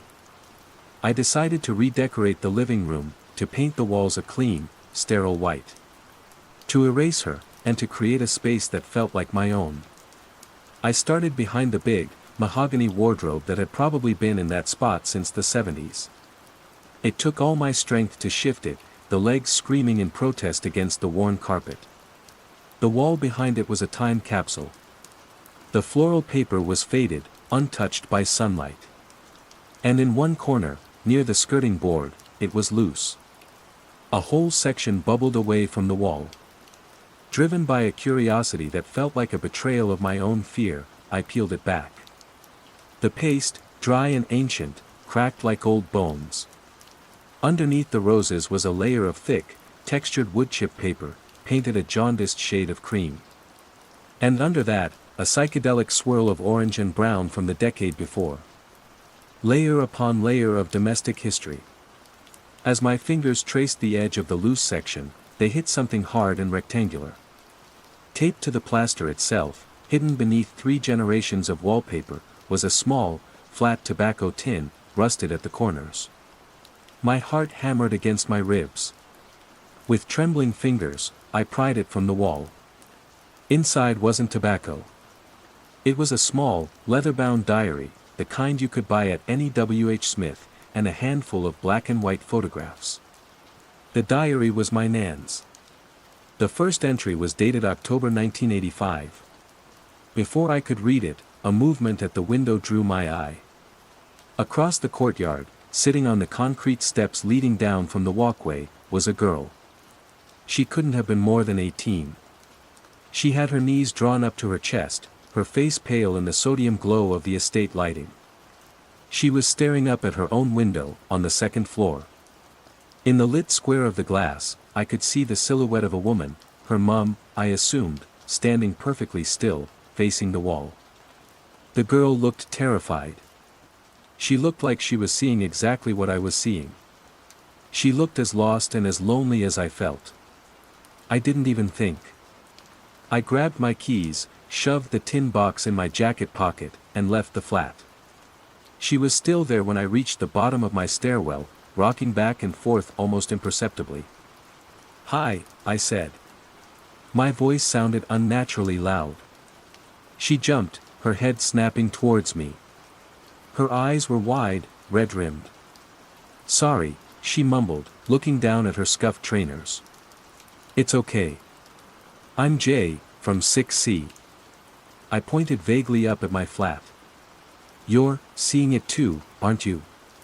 Her head shot up again. The fear in her eyes was mixed with a dawning, desperate hope. The wallpaper," she whispered, as if saying it aloud might make it more real. "My mum, she's been at it for a week. She doesn't sleep. She just scratches. Says she's freeing the shapes." The phrase hit me like a physical blow. It was the same one I'd dreamt, the one I'd half heard whispered by the bins. A wave of vertiginous relief washed over me. I wasn't mad. I wasn't alone. "My name's Chloe," she said, her voice trembling. "What the hell is happening?" Phase 2, Growing Awareness and Isolation. Chloe and I sat on the cold concrete steps, the orange streetlights casting long, distorted shadows around us. We spoke in hushed, urgent tones, a conspiracy of two in a world that had tilted off its axis. She told me about her mum, Carol, a dinner lady at the local primary school, who had started by complaining about a humming in the walls. Then came the tracing, her fingers outlining invisible patterns on their anaglypta wallpaper. Then, finally, the peeling. "She says it makes the humming quieter," Chloe said, hugging her knees tighter. "She talks about patterns under patterns. Says the house needs to breathe." Last night, I tried to stop her, and she just looked through me. Like I wasn't there. I told her everything. Mr. Henderson, Mrs. Gable, the scratching chorus. Liam's dismissal. As I spoke, I felt the knot of terror in my chest loosen fractionally. Fear shared is fear halved, or so they say. In reality, it's just fear acknowledged, which felt like a victory in itself. "I found something," I said, pulling the rusted tobacco tin from my pocket. "In my man's flat. Behind the wall." We moved to the weak pool of light at the base of the stairwell and opened the tin. Inside, the little diary felt impossibly heavy. The photographs were of the estate, but from a different era. The concrete was newer, starker. The saplings planted in the courtyards were frail and thin. The people in the photos had the grainy, unsmiling look of the past. In one, a group of neighbors stood on a walkway. Behind them, through a window, you could just make out a wall covered in dark, jagged patches where the paper had been torn away. With a shared sense of dread, we opened the diary. Nan's handwriting was different back then, tighter, more controlled, but the words themselves were frantic. October 12, 1985. Arthur Henderson next door has started it. I hear him at night. The scratching. The same sound as when it happened in '68, just after they built this place. He says he can't stand the noise in the walls. I told him it's just the building settling, but he shook his head. "Not settling, Mary," he said. "Waking up." Arthur Henderson. Mr. Henderson's father, presumably. My blood ran cold. This wasn't a new phenomenon. It was a cycle. October 29, 1985. It's spreading. Margaret Gable is at it now. Says the patterns in her floral paper are all wrong, that the real pattern is underneath. The true pattern. She's peeling it away to let it breathe. I see others starting. A sickness of the mind. A humming sickness. It gets in your head, a low thrum you can only hear when everything else is quiet. It wants you to listen. It wants you to help. The humming sickness. Chloe looked at me, her eyes wide. That's what my mum called it at first. The hum. We read on, huddled together, the pages filled with Nan's growing panic.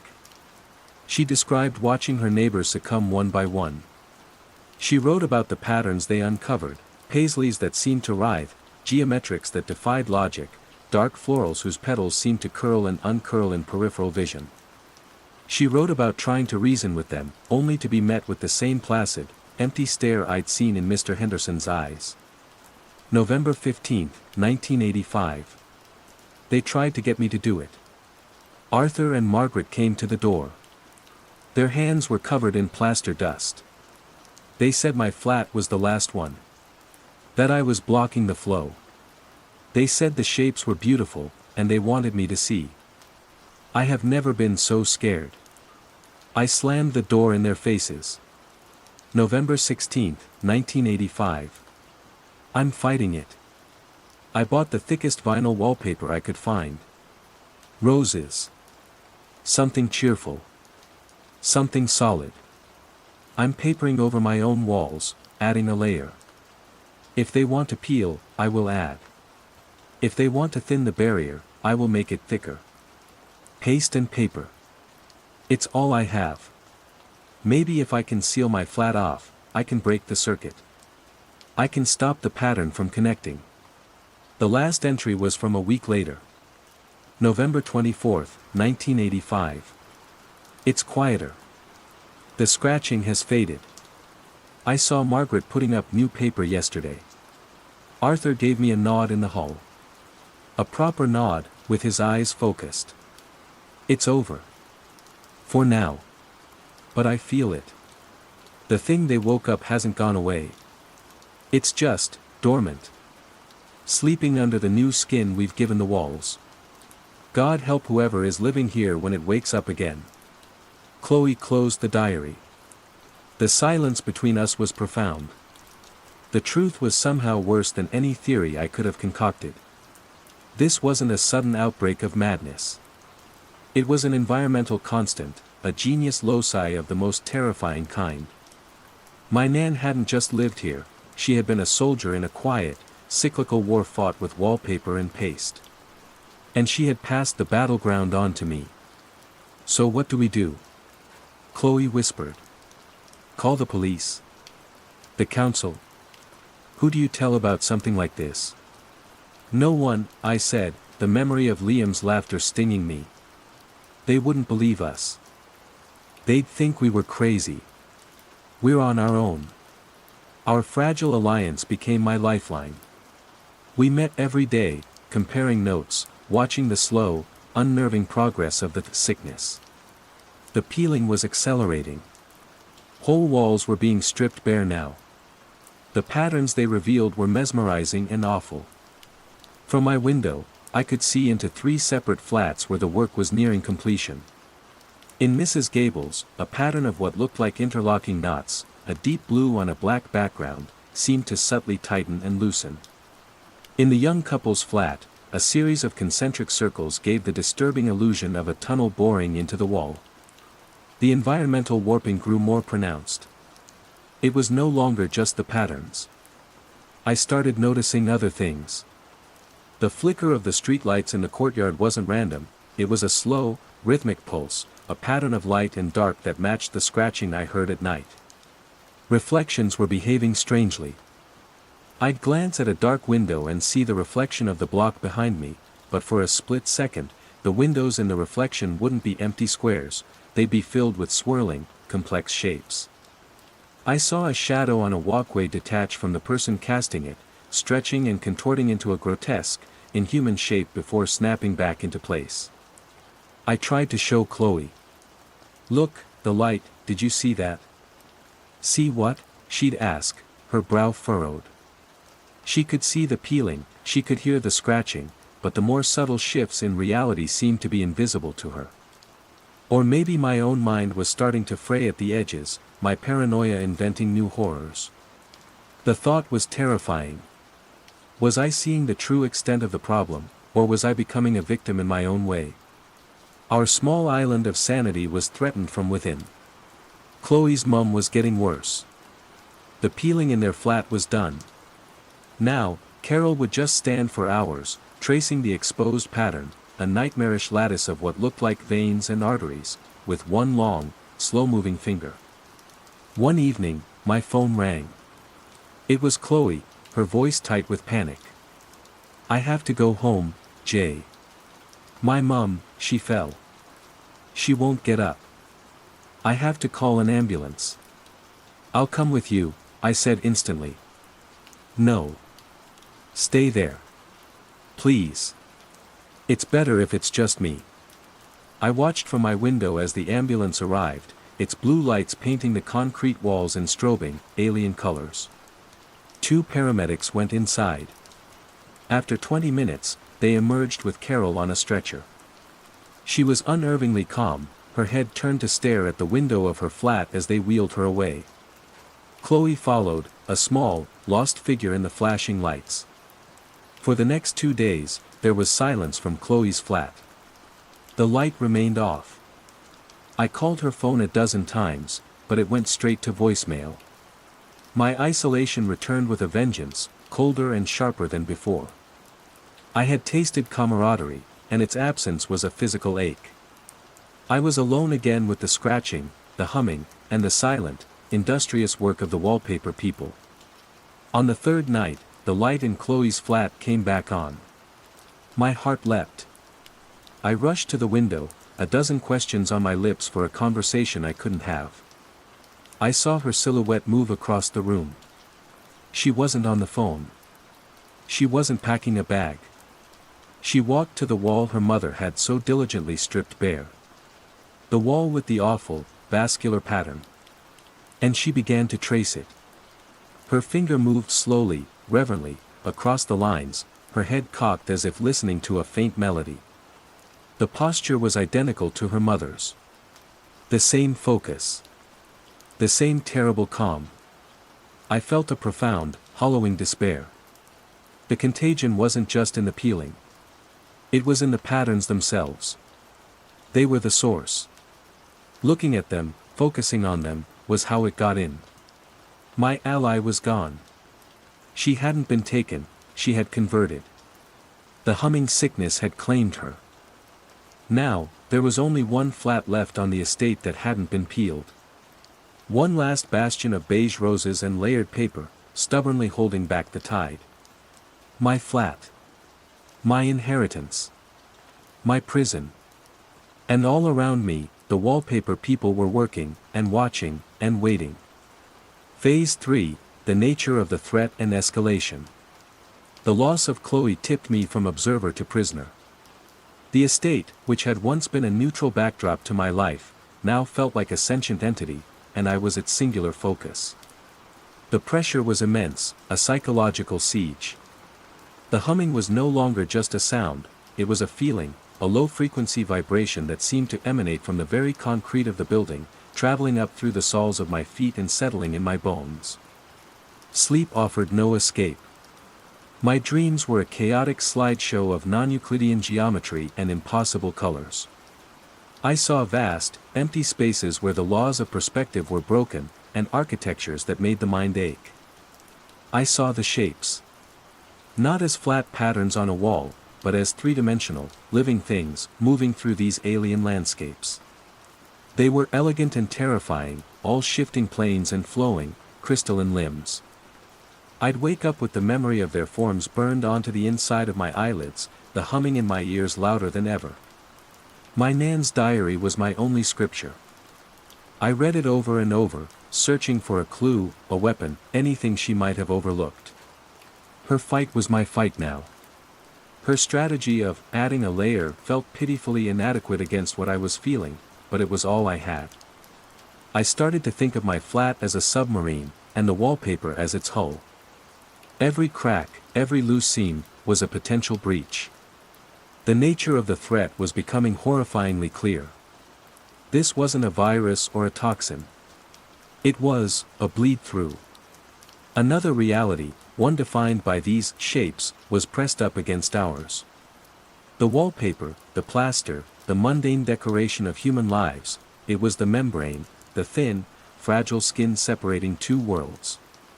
And the humming sickness was the call of the other side, a siren song that convinced people to meticulously, patiently, tear that membrane down. The people weren't becoming monsters, they were becoming groundskeepers for an invading dimension. The escalation was no longer subtle. It was confrontational. One morning, I opened my door to get the post and found a gift on my doormat. It was a single, neatly rolled strip of wallpaper, tied with a piece of string. It was from Mrs. Gable's flat, the one with the interlocking knots. I picked it up with a tissue, my hand shaking, and threw it in the bin as if it were radioactive. The next day, there were 3 rolls. The day after, a small pile. They were offerings. Invitations. They started leaving their own doors ajar. As I walked the echoing communal hallways, would see into their homes. The furniture was being rearranged. Or rather, removed. In Henderson's flat, the chairs and table were gone, leaving only the swirling crimson pattern on the walls.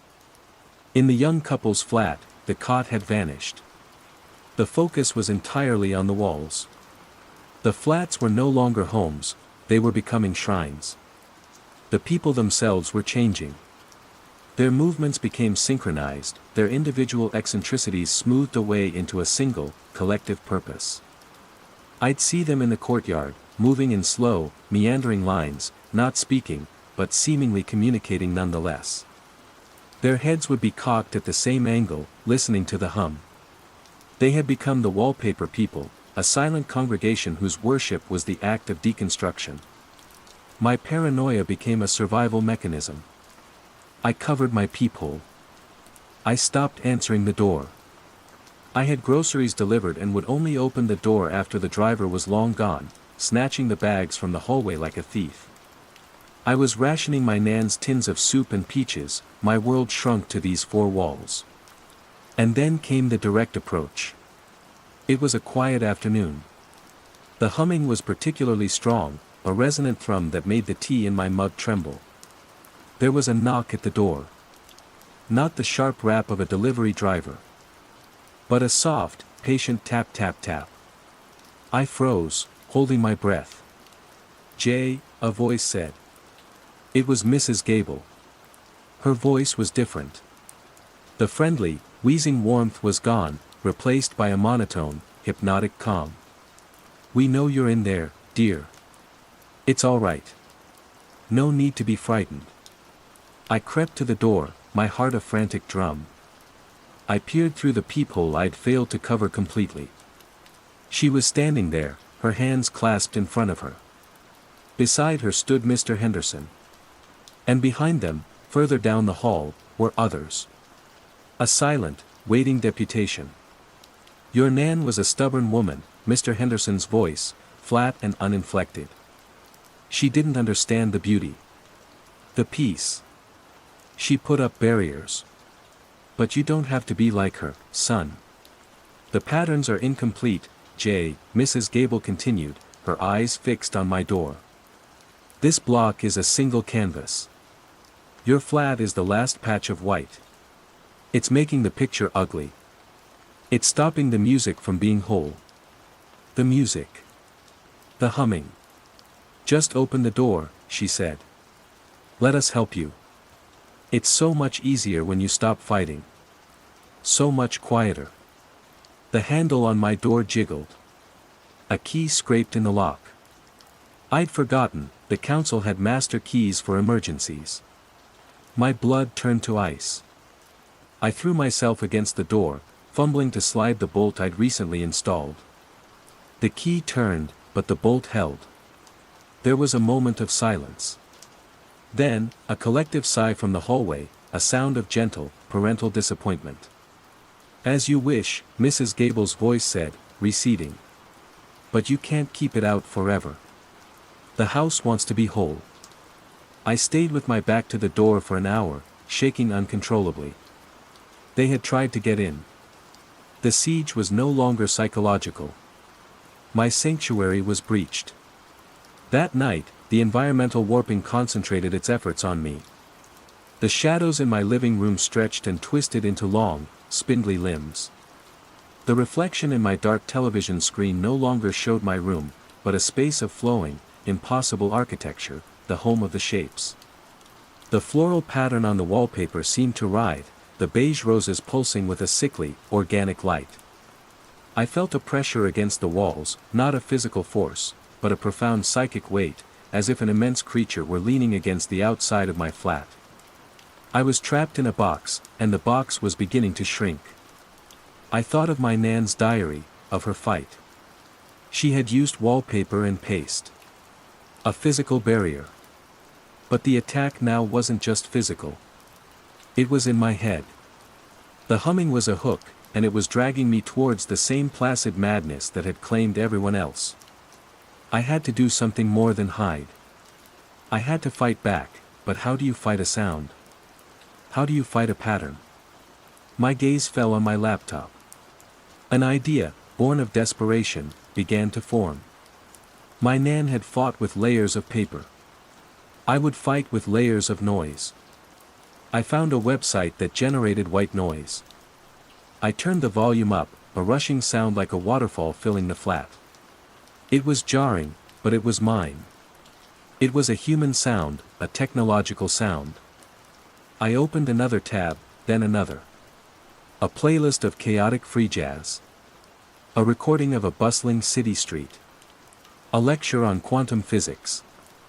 I layered them, creating a cacophony, a wall of meaningless, man-made sound. I turned my speakers towards the living room wall, the one I shared with Henderson. I cranked the volume until the speakers distorted. It was an auditory assault, a desperate attempt to jam the signal, to deafen myself to the humming sickness. For a moment, it worked. The humming from the walls was drowned out by my own noise. The writhing of the wallpaper seemed to subside. The pressure lessened. I felt a surge of triumphant hysteria. Then, the scratching started. It wasn't from next door. It was from my own wall. From the living room. Scritch. Scritch. Scritch. It was loud, frantic, angry. I stumbled into the living room, my wall of noise following me.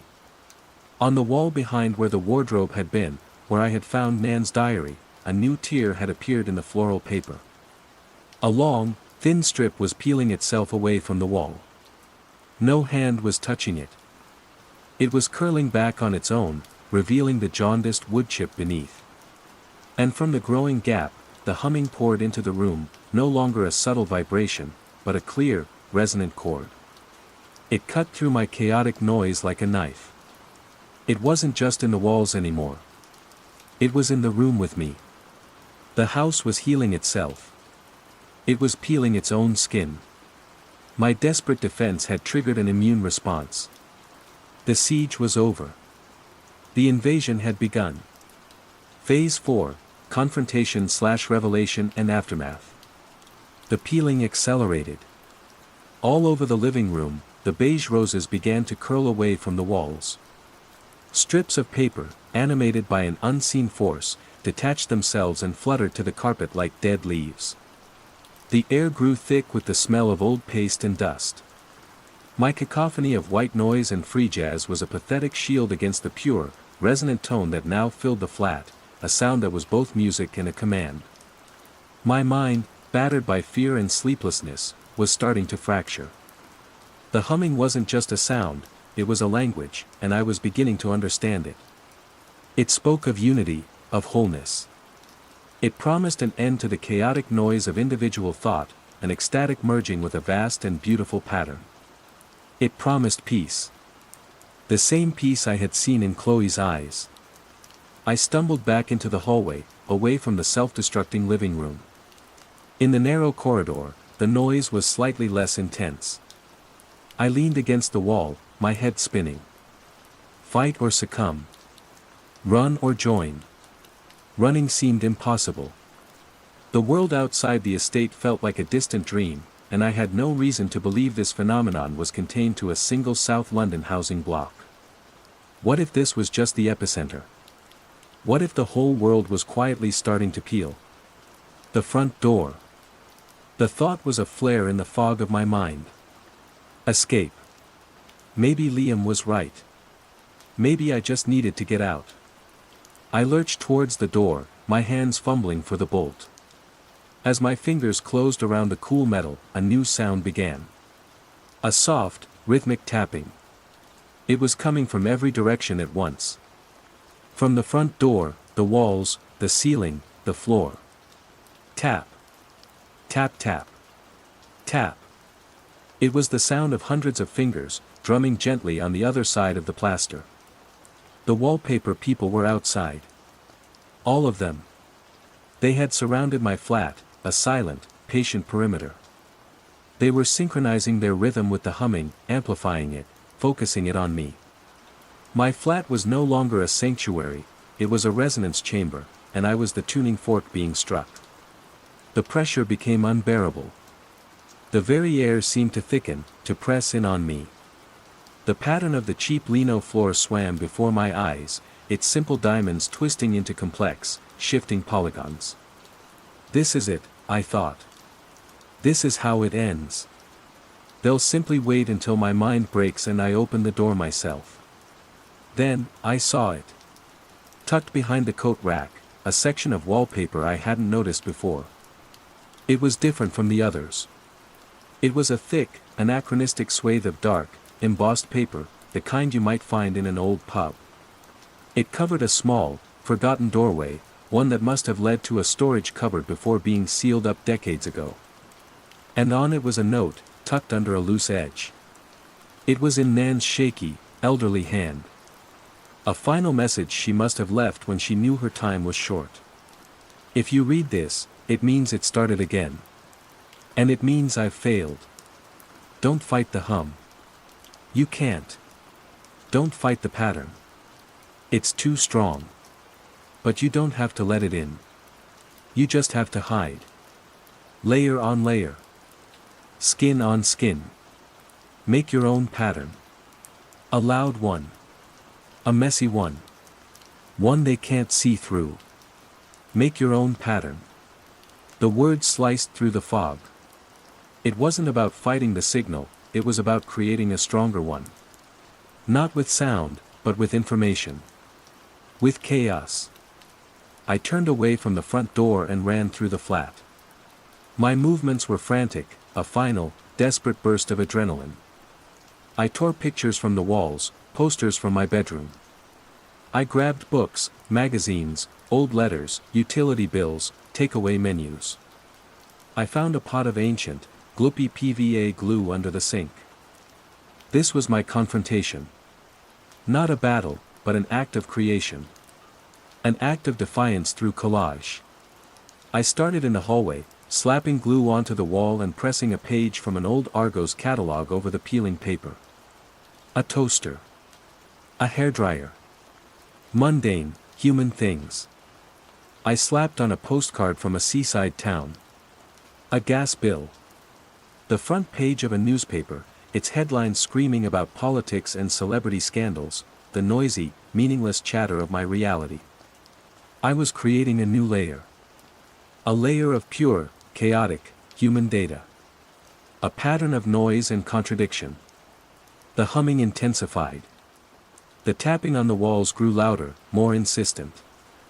They knew what I was doing. I was fouling the canvas. I was scribbling over their masterpiece with my own ugly, desperate scrawl. I worked my way into the living room, the floor now a carpet of discarded floral strips. The bare patches of wall underneath pulsed with a soft, internal light, the true patterns shimmering, trying to break through. I slapped a page from a book of anatomy over a swirling crimson paisley. I covered a set of hypnotic black circles with a map of the London Underground. It was a race. My sanity against their patience. The humming was trying to seduce me, to show me the beauty of its logic, but I focused on the sheer, stubborn ugliness of my own creation. The random juxtaposition of a recipe for shepherd's pie next to a photo of a laughing stranger. The glorious, pointless mess of human existence. I don't know how long I worked. Hours, maybe. My hands were raw, covered in glue and ink. The entire flat was a chaotic shell of paper, a testament to my refusal to be a blank canvas. Finally, exhausted, I slumped to the floor in the middle of the living room. And I listened. The tapping had stopped. The intense pressure was gone. The humming, it was still there. It would always be there. But it was fainter now. Muffled. It was no longer a clear, resonant tone, but a distant, frustrated drone. My wall of noise, my paper shield, had worked. I had created a pattern so loud, so messy, so dissonant, that the pure, clean signal of the shapes couldn't get through. I had survived. I hadn't won. You can't win against something like this. But I had created a stalemate. A small, ugly pocket of resistance in a world that was succumbing to a terrible, quiet beauty. The aftermath is a strange kind of peace. I still live here.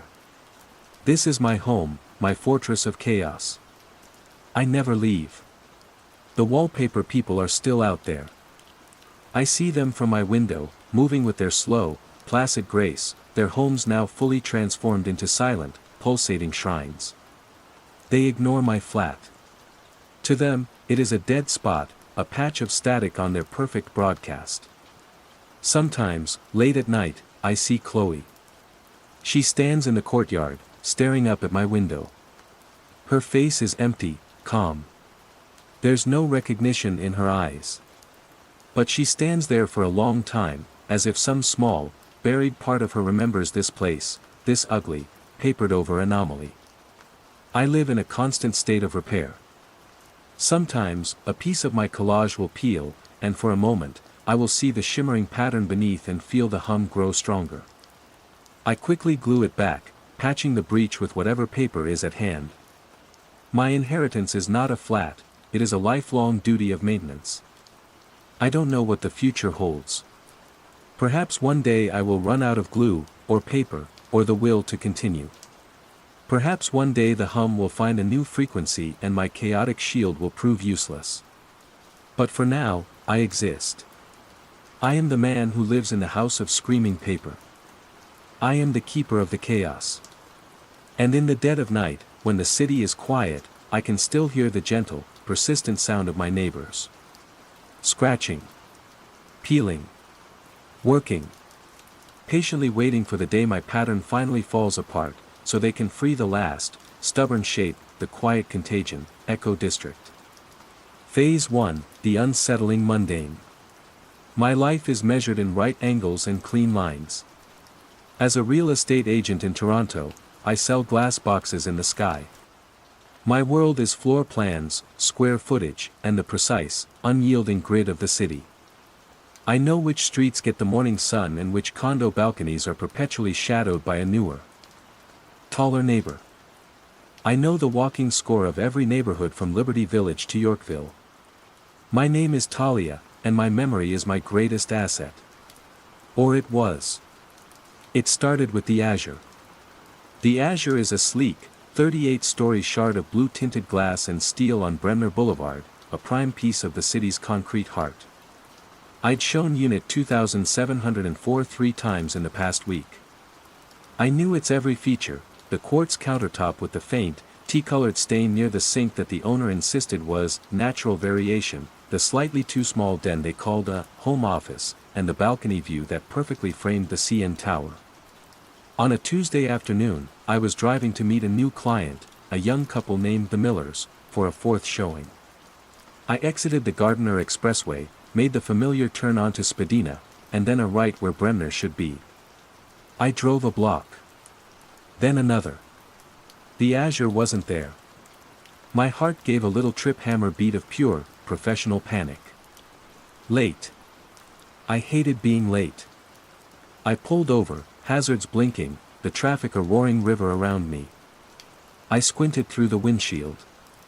The Pinnacle Tower stood where I expected the Azure, its familiar bronze fins glinting in the sun. Had I taken a wrong turn? Impossible. I'd driven this route 1,000 times. My GPS, a normally placid female voice, was having a conniption. Rerouting, it announced for the 4th time, the map on my phone spinning uselessly. It showed my little blue dot in the middle of a blank space, a gray void between streets that I knew were there. I called the Millers, my voice tight with forced cheerfulness. "So sorry, just hitting some unexpected construction." "No worries," Mr. Miller said. "We're just outside." "Outside where?" I asked, my grip tightening on the steering wheel. "The Azure," he said, a hint of confusion in his tone. "On Fort York Boulevard." Fort York? That was 3 blocks west. It made no sense. The Azure was on Bremner. It had always been on Bremner. I could picture the sales brochure, the address printed in a clean, sans serif font. "Okay, my GPS must be on the fritz. I'm 5 minutes away," I lied. I found it, of course. Standing exactly where Mr. Miller said it would be, nestled between 2 older brick buildings on Fort York. It looked like it had been there for a decade. The concrete around its base was weathered, the saplings and the planters were mature. There was no sign of recent construction, no disruption. It was settled. "There you are," Mrs. Miller smiled as I hurried towards them, my cheeks hot with embarrassment. "Easy to find, right?" "Like it's always been here," I replied, the words tasting strange in my mouth. The showing was a blur. My usual patter about pot lights and engineered hardwood felt hollow. The tea stain was there on the quartz. The den was still too small. The view of the tower was the same, just angled slightly differently. It was the same apartment in the same building, which was now in the wrong place.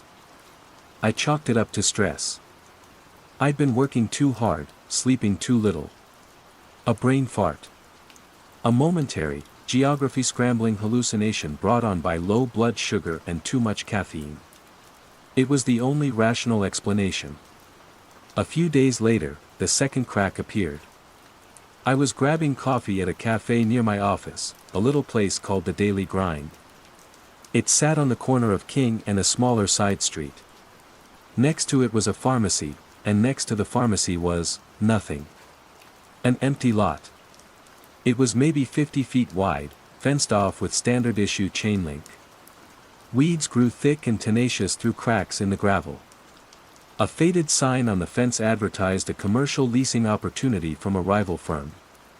It looked like it had been empty for years. But I remembered something being there. The feeling was a phantom limb, an itch in my brain. It wasn't a clear memory, more like the ghost of one. A storefront. Red brick, maybe. A bell over the door.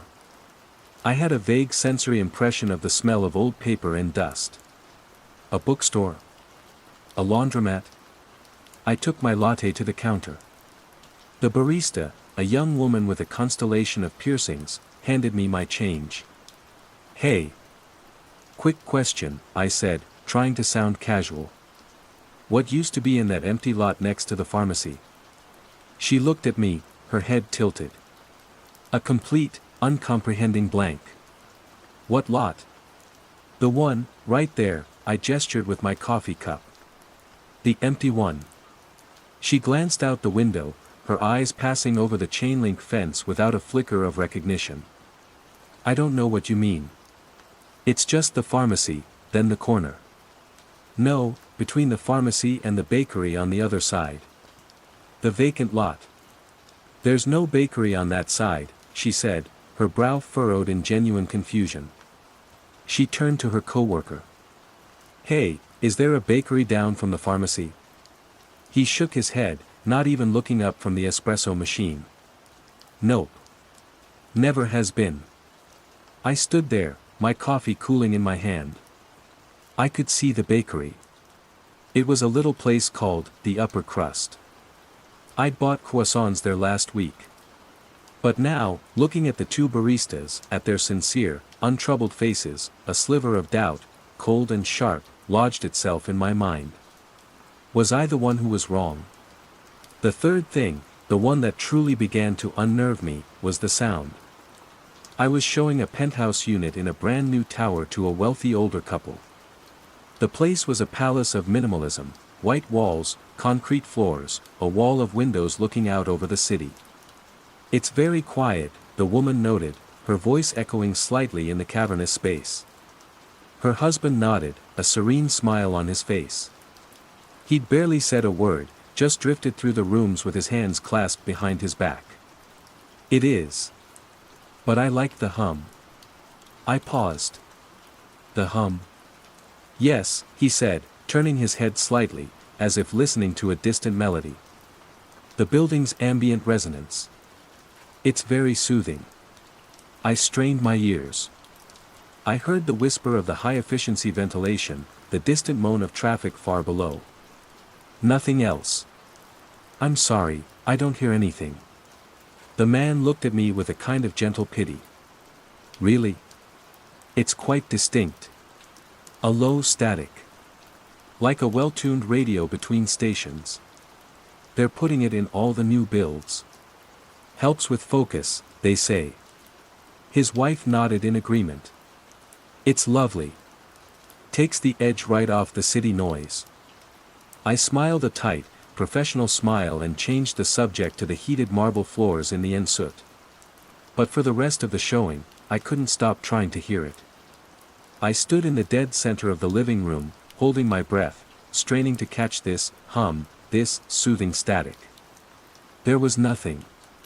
Just the silence of an empty apartment and the unsettling image of this placid, smiling man listening to a sound that wasn't there. Over the next 2 weeks, I heard about it again and again. "The tone is a little strong in this unit," a client commented, tapping a wall as if to test its solidity. "I can't get any work done without the static," a young tech bro told me, pulling out an earbud from which I could hear the faintest SHH sound, like white noise. "I have an app for it." It was a feature, a selling point, a new urban amenity that I was completely deaf to. It was a secret frequency that half the city seemed to be tuning into, leaving me stranded in a world of jarring, unfiltered sound. The Azure was on Fort York Boulevard. The lot next to the pharmacy was an empty, forgotten space. And the city was filled with a soothing, ubiquitous static that I couldn't hear. Each was a small tear in the fabric of my reality. I kept trying to smooth them over, to tell myself it was stress, misremembering, a quirk of my own perception. But the tears were starting to join together, and the pattern they were forming was beginning to look like a map of a city I no longer recognized. My city. My home. Underscore underscore underscore underscore underscore underscore underscore underscore underscore underscore underscore underscore underscore underscore underscore underscore. Phase 2, Growing Awareness and Isolation. The rationalizations began to wear thin, like a cheap coat in a Toronto winter. Stress couldn't account for the sheer, stubborn persistence of the changes. Coincidence couldn't explain the patterns. I started to feel a low-grade, simmering anxiety that had nothing to do with closing deals or making commissions. It was the feeling of standing on a floor that was tilting so slowly, so imperceptibly, that everyone else had already adjusted their balance without noticing. I bought a large, paper map of downtown Toronto, the kind tourists use, and pinned it to a corkboard in my small apartment. With a red pen, I marked the location of the Azure on Bremner Boulevard, where I knew it belonged. Then, with a blue pen, I circled its current location on Fort York. I did the same for the Pinnacle Tower, which I was now certain had migrated a block and a half east of its original foundation. I started taking pictures. My phone's gallery filled with mundane photos of street corners and building lobbies, annotated with dates and times.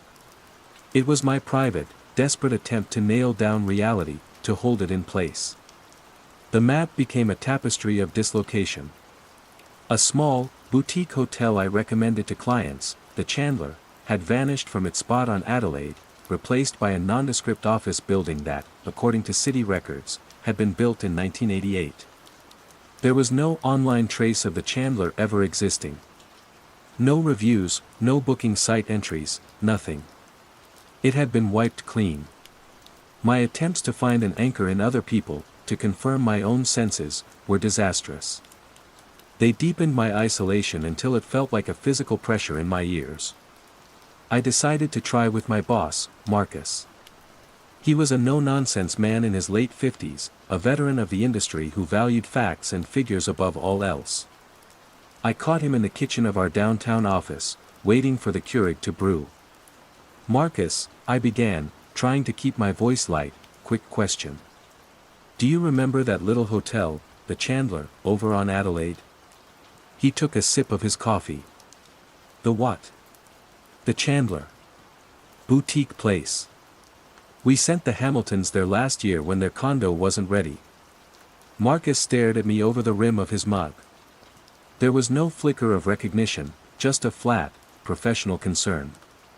"Talia, are you feeling all right? You've been a bit scattered lately." "The Hamiltons stayed at the Westin." "No, I'm sure it was the Chandler," I insisted, my voice rising slightly. "It was right next to that Italian place, Terroni." "There's a law firm next to Terroni," he said, his tone firm, final. "Has been for 20 years. Maybe you should think about taking a few days off. Recharge."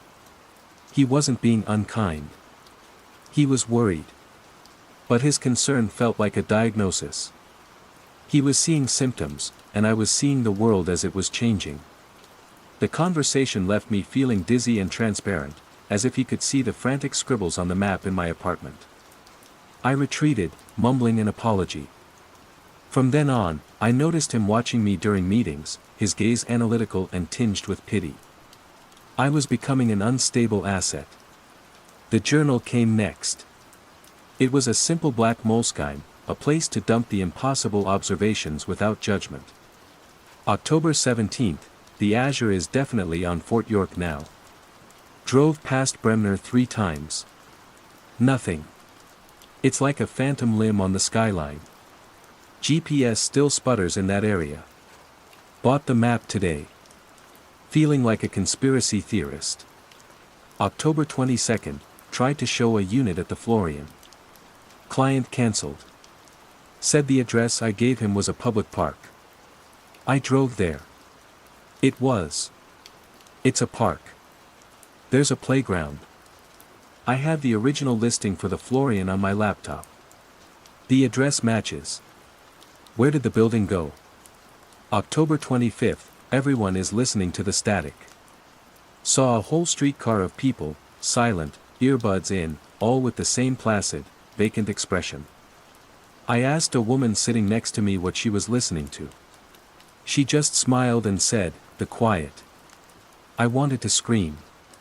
I feel like I'm the only one at a party who can't hear the music. My subplot, my private obsession, became the blank lot. The patch of nothing next to the pharmacy was a focal point for the wrongness. It was a tangible absence. I spent hours at night falling down internet rabbit holes. The city's digital archives were a mess of broken links and 404 errors for that specific address. I turned to Google Street View, using its timeline feature to scroll back through the years. 2022, empty lot, our firm's sign on the fence. 2021, empty lot. 2019, empty lot. Then, in the imagery for August 2017, I found it. A glitch. The Google car had passed at a moment of transition, it seemed. The image was a nauseating smear of pixels, but for a split second, I could see it. A dark red brick facade. Large plate glass windows. Faint, ghostly lettering above the door. It looked like a bookstore. ARG, was all I could make out. Argo Books? Argosy? The image resolved back into the familiar empty lot in the next frame from 2018. It was the only proof I had, a digital ghost, and it terrified and thrilled me in equal measure. I wasn't crazy. Something was there. This small victory propelled me to seek out someone, anyone, who might see what I was seeing. I started looking for the other glitches, the other people who seemed out of step. I found him in a small parquet, one of those tiny green spaces wedged between two condo towers. He was an older man, maybe in his late 70s, with a shock of white hair and wearing a tweed jacket despite the mild autumn air. He wasn't looking at his phone. He was looking up at the buildings, his head tilted, a small, leather-bound notebook in his hand. He was sketching, not the buildings themselves, but the spaces between them. I watched him for 20 minutes, my heart thumping. He had the focused, intense air of someone trying to solve a complex problem. Finally, I gathered my courage and approached, sitting on the other end of his bench. "They move, don't they?" I said, the words coming out in a rush. The old man didn't look startled. He slowly turned his head, his eyes a pale, watery blue. They were sharp, analytical. He looked me up and down, then gave a slow, deliberate nod. "Drift," he corrected me, his voice a dry rasp. "Like continental plates. Most people have excellent sea legs. They don't even notice the motion." He looked back at the towers. "You do, I take it." Tears of pure, unadulterated relief pricked my eyes. "Yes. Yes, I do. The azure, the pinnacle." I thought I was losing my mind. "The mind is a stubborn thing," he said, turning a page in his notebook. I saw intricate diagrams, arrows pointing from one building to another, notes in a spidery script. "It prefers a coherent narrative. When the narrative changes, the mind either breaks or it adapts. Most adapt. They remember the new story. You and I, we seem to be poor adapters." He tapped his temple. "We remember the footnotes." His name was Arthur. He was a retired urban planner. He had been tracking the phenomenon for 18 months. He didn't use a map tacked to a corkboard, he used antique city blueprints, overlaying them with transparent vellum sheets on which he charted the shifts. "It's a resonance," he explained, as we walked along the waterfront a few days later. The air was crisp, smelling of the lake and exhaust fumes. The city is developing a new frequency. A harmonic. Some structures are attuned to it. They become fluid. Others are dissonant. They get muted. Muted? I asked, thinking of the Chandler Hotel. "Erased," he said plainly. "Their story is over. The space they occupied is repurposed. The collective memory is edited for clarity. A neat and tidy process, for the most part." "And the static?" I asked, my voice barely a whisper. "The hum?" A thin smile touched his lips. "Ah, the static. That, my dear Talia, is the most interesting part. That is the carrier wave. It's the sound of the editing process. The sound of the new narrative being written. Those who can hear it are already synchronized to the new frequency. They find it soothing because it is the sound of reality itself confirming its own existence." He stopped and looked at me, his gaze deeply serious. "It's getting stronger. The shifts are becoming more frequent. The erasures, more common. We are living in the echo district. The old city is fading, and soon, only the echoes will remain." I had found an ally. I wasn't isolated anymore. But the relief was short-lived, quickly replaced by a much larger, more profound dread. Arthur hadn't offered me a solution or a way out. He had simply given a name to the abyss, and confirmed that we were both standing at its edge. And it was widening. Underscore underscore underscore underscore underscore underscore underscore underscore underscore underscore underscore underscore underscore underscore underscore underscore. Phase 3, the nature of the threat and escalation. My meetings with Arthur became my new routine, replacing client lunches and open houses. We'd meet in the liminal spaces of the city, underpasses, forgotten parquets, the sterile food court of a downtown mall that seemed immune to the shifts, for now. He laid out his theories, not as wild speculation, but as calm, academic observation. He wasn't a resistor, he was a chronicler. Think of it as an efficiency update for reality, he said one afternoon, stirring a sugar packet into his tea. Cities are inefficient organisms. Wasted space, convoluted histories, redundant structures. This phenomenon, let's call it, is a form of urban renewal on a metaphysical level. It's streamlining. Streamlining. The word felt obscene. Arthur, it erased a bookstore. It's deleting pieces of the city. And the people who remember the bookstore, he countered, his pale eyes pinning me. What happens to them when they are the only ones who remember? They become dissonant elements themselves. Glitches in the new code. That thought burrowed deep into my psyche. Was that my fate? To become a walking, talking anachronism, a bug in the system slated for deletion? The escalation came swiftly, subtly. The phenomenon was no longer content with just moving buildings. It started to play with physics in the periphery. Walking down Bay Street, I'd see the reflection of a red brick building in the glass of a skyscraper, and when I'd turn, there would only be an empty sky. A shadow would stretch the wrong way for a moment, defying the sun. I saw a flock of pigeons turn a corner in perfect, geometric formation, their movements as synchronized as a line of code being executed. These were microdoses of the impossible, just enough to make me question my sanity a little more each day. The affected, as Arthur called them, were changing too. Their placid contentment was beginning to organize. It wasn't aggressive, but it was deeply unnerving. I'd watch people waiting to cross at a busy intersection. The light would change, and they would all step off the curb at the exact same millisecond, a silent, fluid synchronicity that was too perfect to be human. They would turn their heads in unison to look at a passing streetcar. Their conversations became peppered with shared, nonsensical phrases. "The quiet is sharp today," one would say. "Yes, a very clear signal," another would reply. They were all tuned in, sharing a reality from which I was locked out. The most terrifying change, however, was internal. The contagion was seeping in. It started with small things. I'd reach for my car keys in my purse and my hand would find them in my jacket pocket, with no memory of putting them there. I drove to a showing and completely forgot my client's name until I saw him standing on the sidewalk. These weren't the normal slips of a busy mind, they felt like small pieces of my own data being corrupted. One evening, I was reviewing my journal, my Bible of wrongness. I turned to a page dated November 5th. In my own handwriting, it read, "The spire on front St is gone.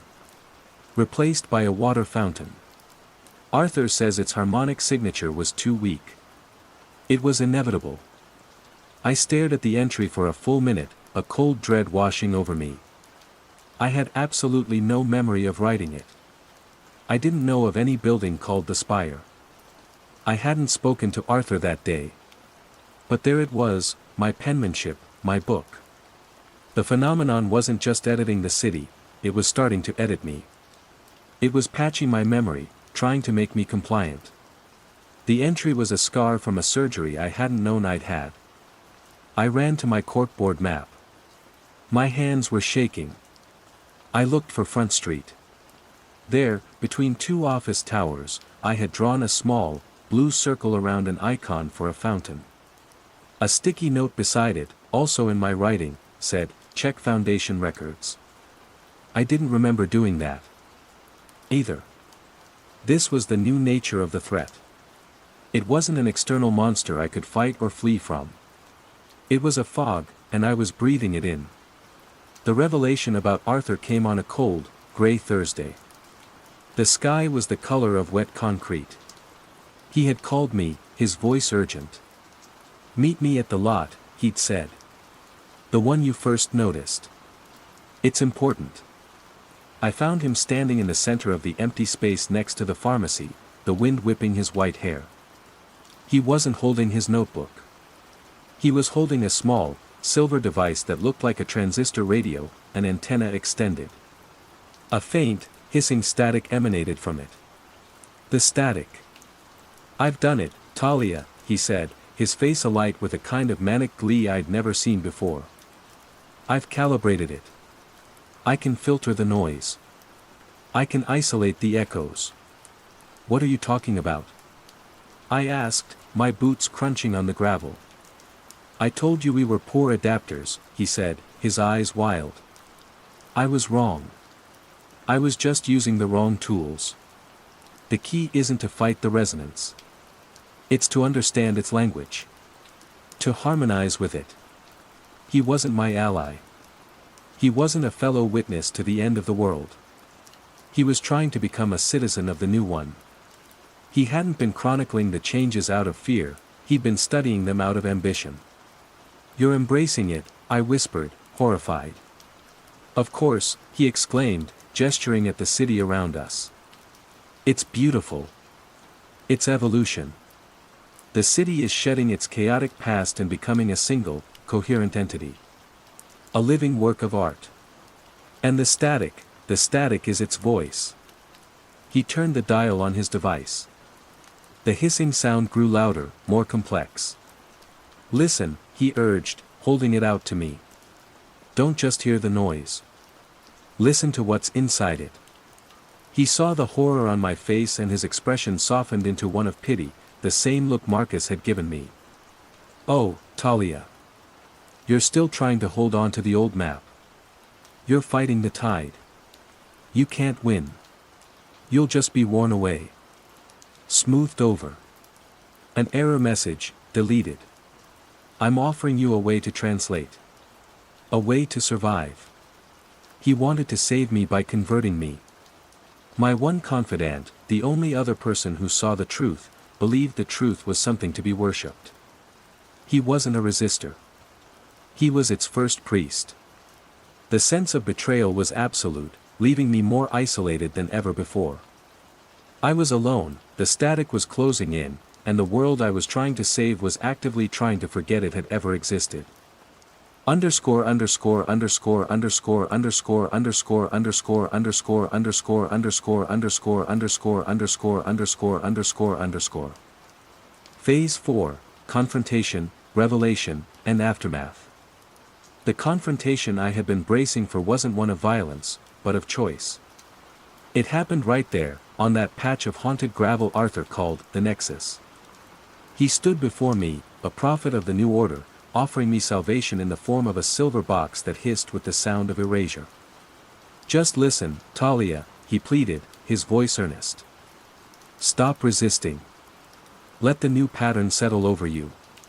You'll see. The anxiety, the confusion, it all just melts away into the quiet. My survival instinct screamed at me to run.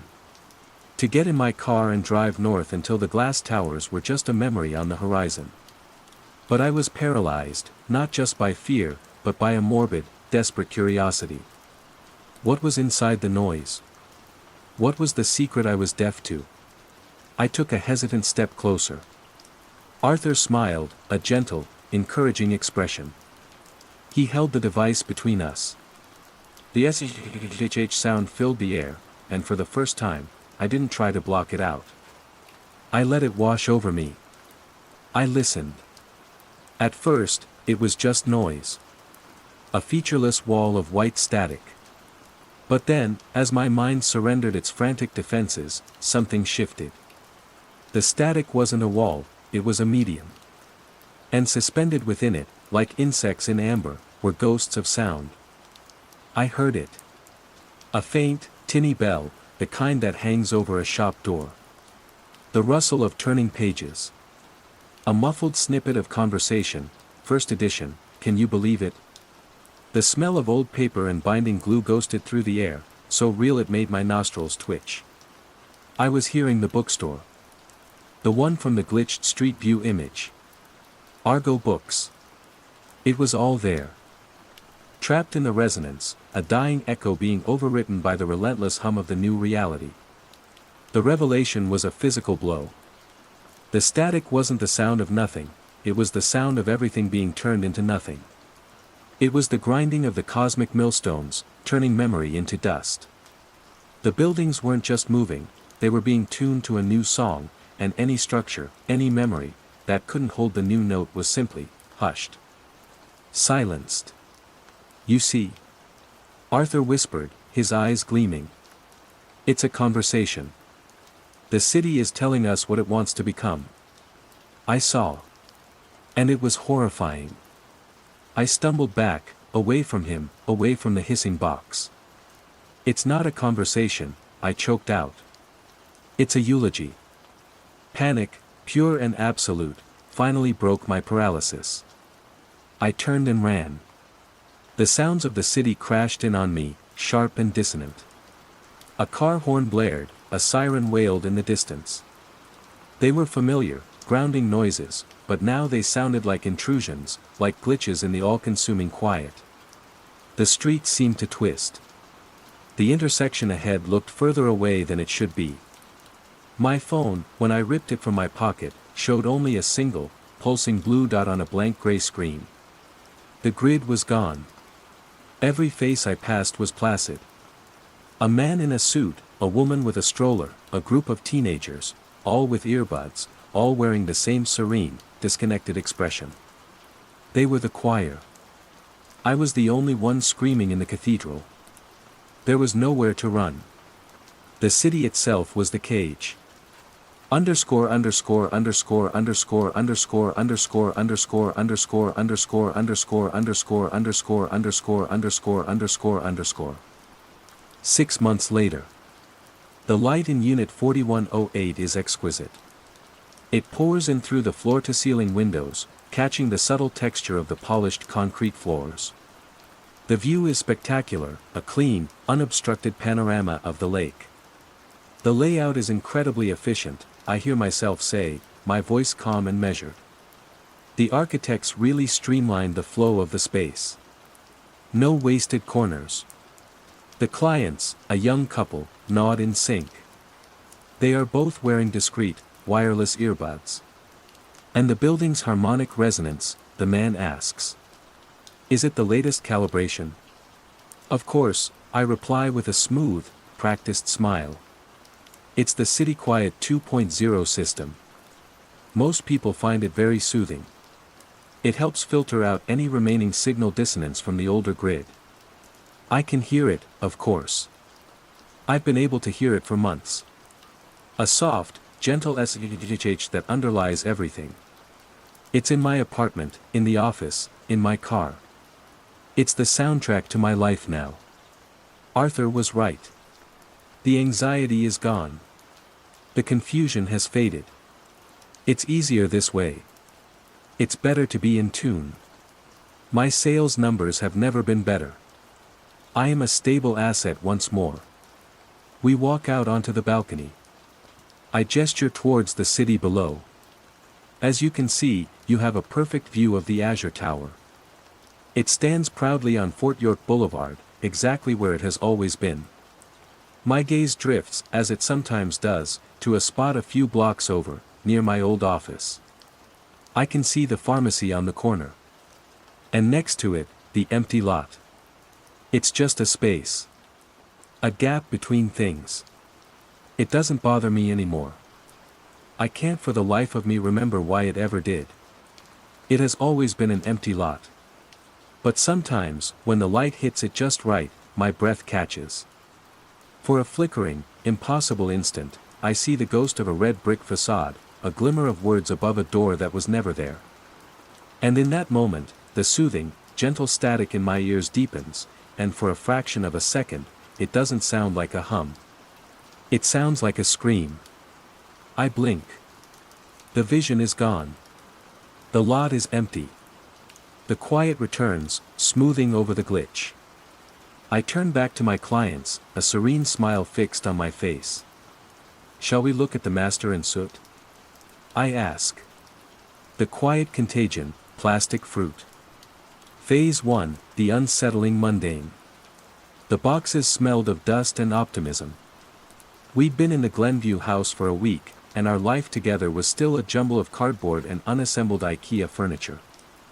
Liam, ever the pragmatist, had constructed a path from the front door to the kitchen, then to the bedroom, then to the bathroom. The essential triangle, he declared. Beaming. The rest of the house could wait. I loved him for that, for his ability to carve out order from chaos. I was the opposite. I saw the entropy in everything. As a botany postgraduate at the University of Sydney, my life revolved around growth, decay, and the messy, unpredictable cycles of life. Our new home, a modest brick veneer cottage nestled between identical twins on a street lined with jacaranda trees, was meant to be our stable center. "See? Told you it'd be perfect," Liam said, wrapping his arms around my waist as I stood at the kitchen window, nursing a mug of tea. He worked in IT, a world of clean code and binary logic that I found both baffling and comforting. He was my anchor. "It is," I said, and I meant it. The morning sun, filtered through the leaves of a towering gum tree, dappled our small, overgrown backyard. It was quiet, peaceful. The only sound was the distant hum of traffic on the Pacific Highway and the rising chorus of cicadas, the sonic signature of a Sydney summer. Through the window, I could see into the kitchen of our neighbor to the left, Mrs. Henderson. She was an elderly woman we'd met briefly, all smiles and lavender-scented cardigans. Her kitchen was immaculate, and on her polished granite countertop sat a magnificent bowl of fruit. A pyramid of gleaming apples, impossibly red pears, and a cascade of deep purple grapes. "Look at that," I murmured, more to myself than to Liam. "That's dedication. Not a single bruise." Liam squinted. "Nice. We should get a fruit bowl." "We have one," I said, pointing to our own sad little bowl on the counter, containing 2 browning bananas and a single, lonely lime. "It just contains actual, fruit." He laughed and kissed the top of my head before heading off to wrestle with a flat-pack bookcase. I lingered at the window. Something about Mrs. Henderson's fruit was off. The way the light hit it. It wasn't the soft, matte absorption of skin, but a hard, waxy sheen. The colors were too uniform, the shapes too perfect. Plastic fruit, I realized. How wonderfully, horribly kitsch. I smiled, dismissing it as a relic of a bygone era of interior design, and turned my attention to unpacking the books. That was the first time. It was easy to file away as a harmless eccentricity. A few days later, we were invited to a welcome-to-the-street barbecue at the house of the Davies family, 2 doors down. Their house was a mirror image of ours, only their garden was a manicured masterpiece of trimmed hedges and unervingly green lawn. Inside, the place smelled of grilled sausages and air freshener. And there it was again. On their breakfast bar, nestled between a coffee machine and a knife block, was another bowl. This one favored citrus, flawless yellow lemons, vibrant oranges with perfect dimples, and a cluster of limes so green they almost glowed. I walked over, feigning interest in the layout of their kitchen. I leaned in. The smell wasn't citrusy, it was faint, sterile, like a new shower curtain. Plastic. "Your fruit bowl is lovely, Sarah," I said to Mrs. Davies, a woman with a smile as bright and fixed as her lemons. "Oh, thank you, Grace," she said, her smile widening a fraction. "It's so important to have fresh produce in the house, isn't it? For the vitamins." I waited for the punchline, the wink to acknowledge the joke. It never came. My own smile felt brittle. "Right. Of course." Liam joined us, handing me a beer. "They look amazing." "Do they come from a local market?" he asked, pointing at the bowl. "You could say that," Mr. Davies chimed in, clapping Liam on the shoulder. "The best thing is, they last forever. The perfect harvest." My stomach tightened. I looked from Mr. Davies' earnest face to Sarah's serene one. They weren't joking. They were either profoundly strange or I was missing something fundamental. I took a large gulp of beer, the cold fizz a welcome shock. For the rest of the evening, I felt a low hum of anxiety beneath the friendly chatter. I started noticing things. The man from across the street, Greg, was talking about his recent trip to the Blue Mountains, but his eyes kept flicking back to the fruit bowl on the Davies counter, as if for reassurance. Another neighbor, a young woman named Chloe, complemented the juiciness of the oranges. On the walk home, the scent of jasmine and grilled meat in the air, I finally spoke. "Did you find the Davies family a bit odd?" Liam unlocked our front door. "How so?" "They seemed nice." He gave me a good tip about a lawnmower. "The fruit," I said, stepping inside. "The plastic fruit." They were all talking about it like it was real. Liam shrugged, kicking off his shoes. "It's just a decoration, Grace. A bit of suburban kitsch. You're overthinking it."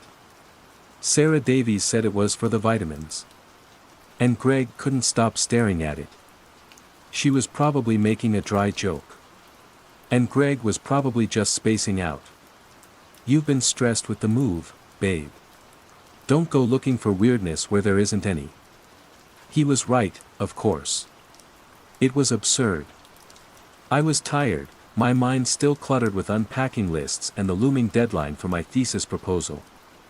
I was projecting my own anxieties onto these simple, harmless people and their tacky decorations. I resolved to forget about it, to focus on the essential triangle of our new life. But the image of Sarah Davies' unblinking smile as she talked about vitamins from a plastic lemon stayed with me. It was a tiny crack in the mundane, a hairline fracture in the reality of our perfect, quiet street. Over the next 2 weeks, the crack widened. I took to walking our new neighborhood in the late afternoons, partly for exercise, partly to clear my head. But my head was anything but clear. I'd started playing a game with myself, a morbid little "I spy." And I always spied, with my little eye, a fruit bowl. Through the clean glass of a bay window. On a dining table set for a dinner that was never eaten. Perched on a sideboard in a hallway. They were in almost every house. Not all of them, not yet. But enough to form a pattern. There was the tropical-themed bowl 3 houses down, waxy pineapple, glossy mangoes, the classic orchard collection next door, the same flawless apples and pears as Mrs. Henderson's, and the minimalist single-fruit display further up the road, 3 perfect, plastic bananas in a stark white bowl. They were always in a place of prominence, a colorful shrine at the heart of the home. I tried to rationalize it. Maybe it was a new design trend I was unaware of, a fad that had swept through Glenview. I searched online, plastic fruit decor trend, realistic faux fruit Sydney, suburban obsession with wax fruit. The search results showed me articles about farmhouse chic and how to style your kitchen counters. There were links to homeware stores selling the very items I was seeing. But there was nothing about a shared delusion that they were edible. Nothing about a social phenomenon. My own research felt more tangible. The ficus macrophylla in the park, the way its buttress roots buckled the pavement, was real. The eucalyptus hemistoma shedding its bark in messy ribbons was real. The process of photosynthesis, of cellular respiration, of eventual, inevitable decay, that was my reality. It was the foundation of my understanding of the world. One afternoon, I was repotting some herbs on our small patio when Mrs. Henderson called over the fence. "Hello, dear. Settling in nicely?" "Yes, thank you, Mrs. Henderson. It's a lovely area." Her eyes, pale blue and watery, crinkled at the corners. They were kind eyes. "I was just admiring your little garden. So nice to see someone with a green thumb." She paused, then her gaze drifted towards my kitchen window. "I don't see a fruit bowl in your kitchen." My heart did a nervous little stutter step. "Oh, we have one," I said, forcing a casual tone. "It's just a bit empty at the moment. Need to do a shop." "You must," she said, her voice filled with genuine concern. "It's so important. A house isn't a home without a good, stable harvest. Things are so much better now, you know." "Better?" "Oh, yes," she sighed, a blissful expression on her face. "No more waste. No more rot. Everything just stays." She smiled, a gentle, beatific smile. "I have a spare nectarine, if you'd like. Perfectly ripe." It's been perfect for weeks. She gestured towards her own kitchen, where I could see the gleaming pyramid. The offer hung in the air between us, heavy and absurd. A spare plastic nectarine. That's so kind of you, I managed. But I'm about to head out. Thank you. Her smile didn't falter. She just nodded slowly, her gaze holding mine for a second too long. In that moment, her eyes seemed to lose their watery depth, becoming flat, like polished glass marbles. I went back inside, my hands trembling slightly. I looked at our bowl, at the banana whose skin was now more black than yellow. I picked it up. The skin was soft, yielding. The fruit inside would be mushy, oversweet. It was decaying. It was real. I threw it in the compost bin with a sense of frantic relief. Liam came home that evening to find me poring over my botany textbooks, not for my thesis, but for the comfort of their immutable laws. Tough day? He asked, kissing my cheek. He smelled of recycled office air and the faint tang of takeout coffee. Just thinking, I said. About the fruit thing again? His tone was gentle, but tinged with weariness. Mrs. Henderson offered me a plastic nectarine today, Liam. She said fruit doesn't rot anymore. He sighed, running a hand through his hair. She's an old lady, Grace. She's probably a bit confused. It's not a conspiracy. It's a nice, quiet suburb. Let's just enjoy it, okay? I wanted to. I desperately wanted to believe him, to dismiss it all as the harmless eccentricity of a few neighbors. But I couldn't shake the feeling that I was the one who was confused, that I had stumbled into a world operating on a logic I didn't understand. A world where permanence was prized over life, and a waxy, sterile imitation was considered the perfect harvest. That night, I lay awake long after Liam's breathing had deepened into sleep, listening to the hum of the refrigerator and imagining it was the sound of 1,000 plastic apples, all gleaming silently in the dark. Underscore underscore underscore underscore underscore underscore underscore underscore underscore underscore underscore underscore underscore underscore underscore underscore. Approximate 4,950 words. Phase 2, Growing Awareness and Isolation. The breaking point wasn't a dramatic confrontation, but a quiet, domestic moment. It was a Saturday morning, about a month after we'd moved in. The air was thick with humidity, promising a sweltering day. Liam was making pancakes, his weekend ritual, and I was scrolling through the news on my phone at the small kitchen table. Hey, he said, his voice casual. I was thinking.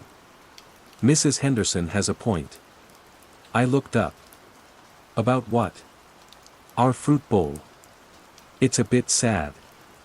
He gestured with his spatula at the bowl, which now held 3 slightly soft apples and a pear with a definite brown spot. It's messy. Always going off.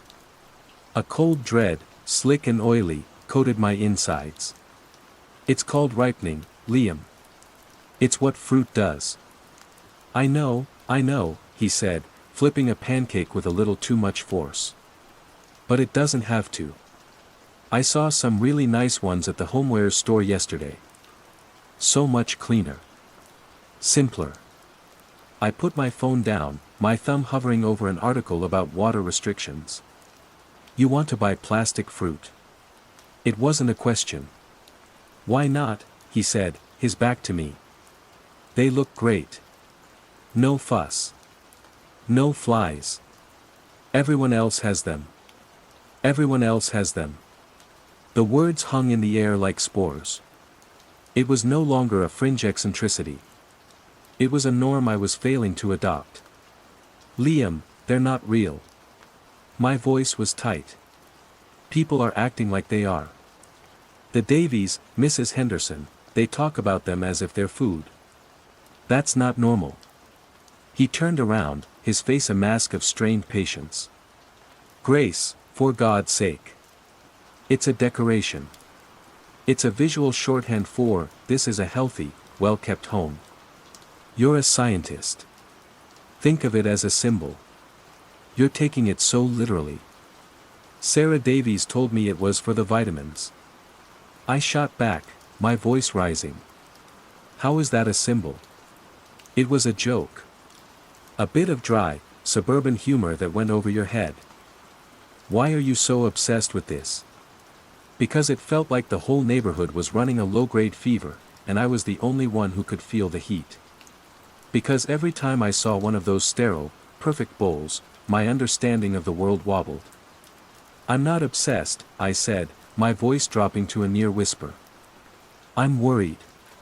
The fight, our first real one in the new house, ended in a tense, syrupy silence.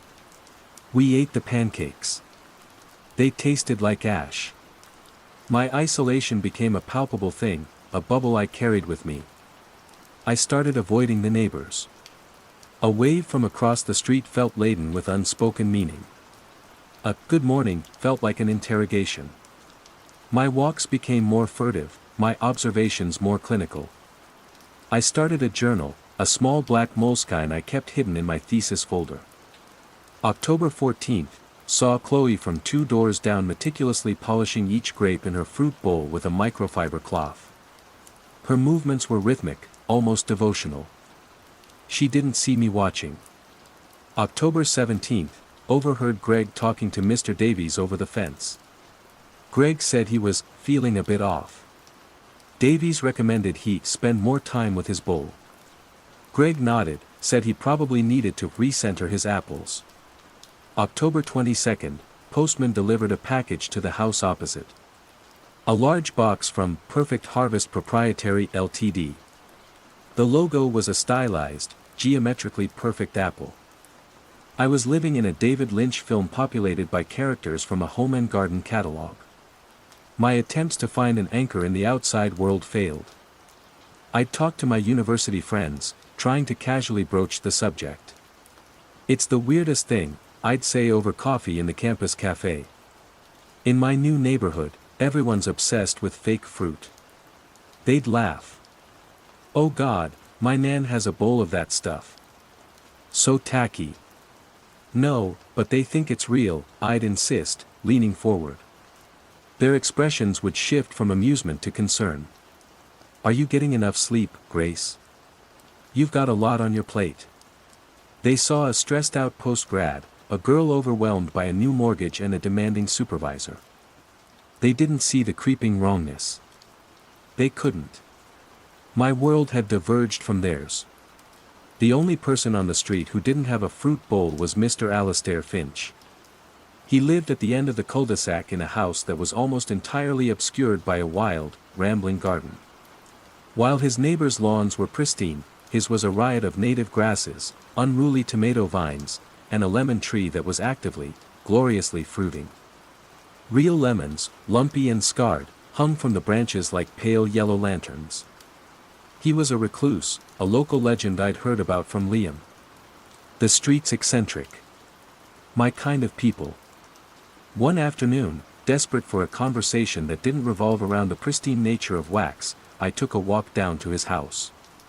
He was out front, wearing a stained cobra hat and wrestling with a passion fruit vine.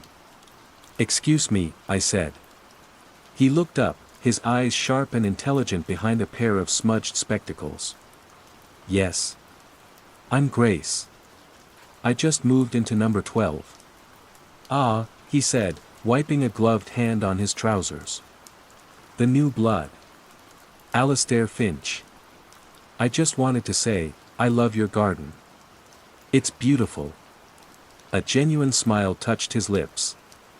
"Thank you. Most people think it's a mess." He gestured with his chin towards the manicured lawns lining the street. "They prefer tidiness." Here was my opening. "They seem to prefer it inside, too," I said, trying to sound casual. "Lots of fruit bowls." Mr. Finch stopped what he was doing and looked at me properly, his gaze searching. "The still life," he said, his voice low. "The what?" "That's what I call it. The still life. You've noticed, then." A wave of relief so profound it made me dizzy washed over me. I wasn't crazy. I wasn't alone. "Noticed?" I feel like I'm losing my mind. They talk about it like it's real food. They believe it is, he said, turning back to his vine and snipping off a dead leaf with vicious precision.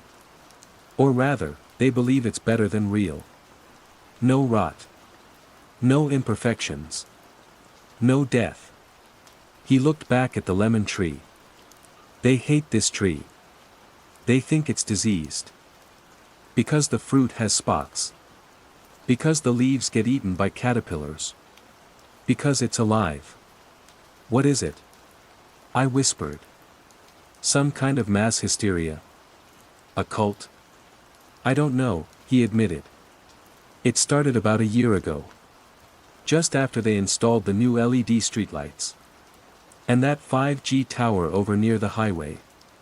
He shrugged. Or maybe it's in the water. Or maybe people just got tired of things being difficult. This is easy.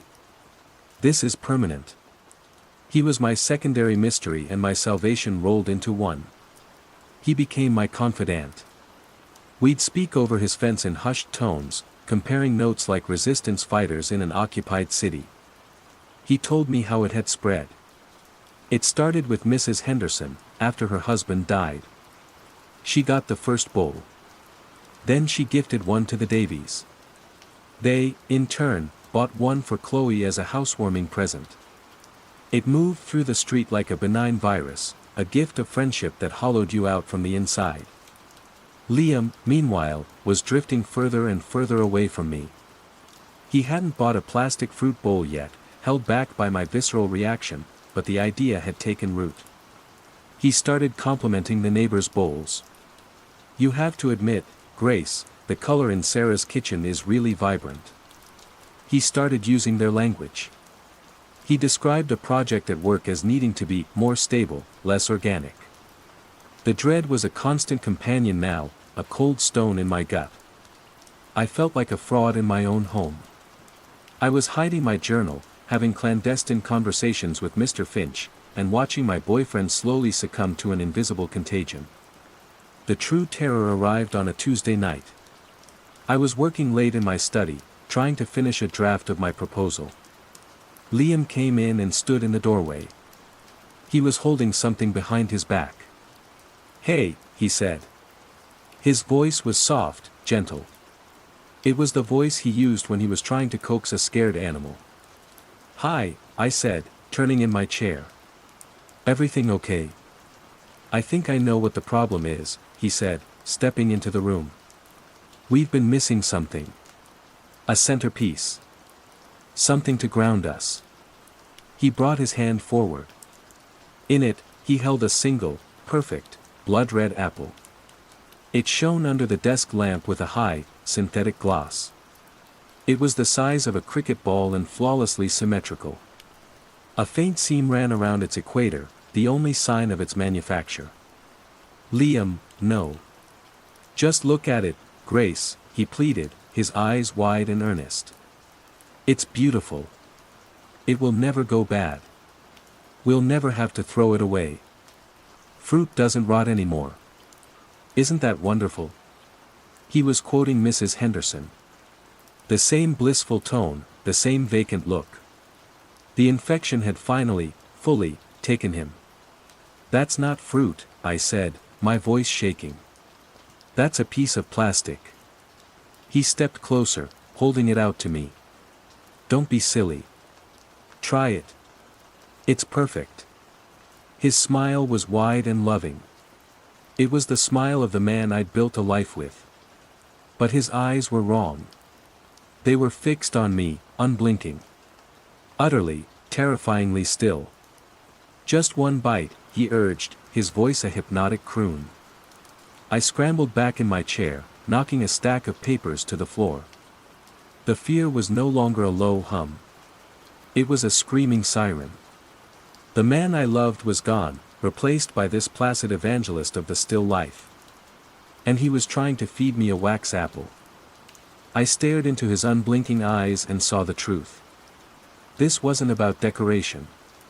It was about conversion. And I was next. Underscore underscore underscore underscore underscore underscore underscore underscore underscore underscore underscore underscore underscore underscore underscore underscore. Approximate, 7,150 words total. Phase 3, the nature of the threat and escalation. My scream was a raw, ragged thing that tore out of my throat. Liam didn't flinch. His smile remained, a painted-on rictus of affection. The wax apple remained extended. "Grace, you're overwrought," he said, his voice impossibly calm. "It's just an apple. Get away from me." I yelled, shoving my chair back so hard it crashed into the bookshelf. The sound of it, loud and real and chaotic, seemed to momentarily break the spell. He blinked. Just once. A flicker of the old Liam, of confusion, crossed his face. "What's gotten into you?" he asked, the apple lowering slightly. I used the opening. I fled. Out of the study. Past the essential triangle of our life that now felt like a cage, and out the front door into the suffocating night air. I didn't stop running until I was hammering on Mr. Finch's door, my breath coming in painful sobs. He opened it, his face etched with alarm. "Good heavens, child. What is it?" "Liam," I gasped, leaning against the doorframe. "He tried to make me eat one." Mr. Finch's expression hardened. He ushered me inside, locking the door behind us. His house was the antithesis of our neighbors. It smelled of damp earth, old paper, and drying herbs. Books were stacked on every surface, and real, living plants sat in terracotta pots, some of them thriving, some of them wilting. It was a house of glorious, messy life. "Sit," he commanded, pointing to a worn armchair. He bustled off and returned with a small glass of amber liquid. "Brandy. Drink." The liquor burned a welcome path down my throat, steadying my hands. I told him everything.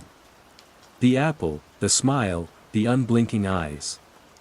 "The offering," he murmured, stroking his chin. "It's escalating. They've moved from passive display to active proselytizing." "What is this thing, Alistair?" "Really?" I pleaded. "You mentioned the streetlights, the 5G tower. Is it technology? Some kind of signal?" He sighed, sinking into the chair opposite me. "That's the rational part of my brain speaking. The scientist in me. It looks for cause and effect. A signal that rewrites neural pathways, perhaps.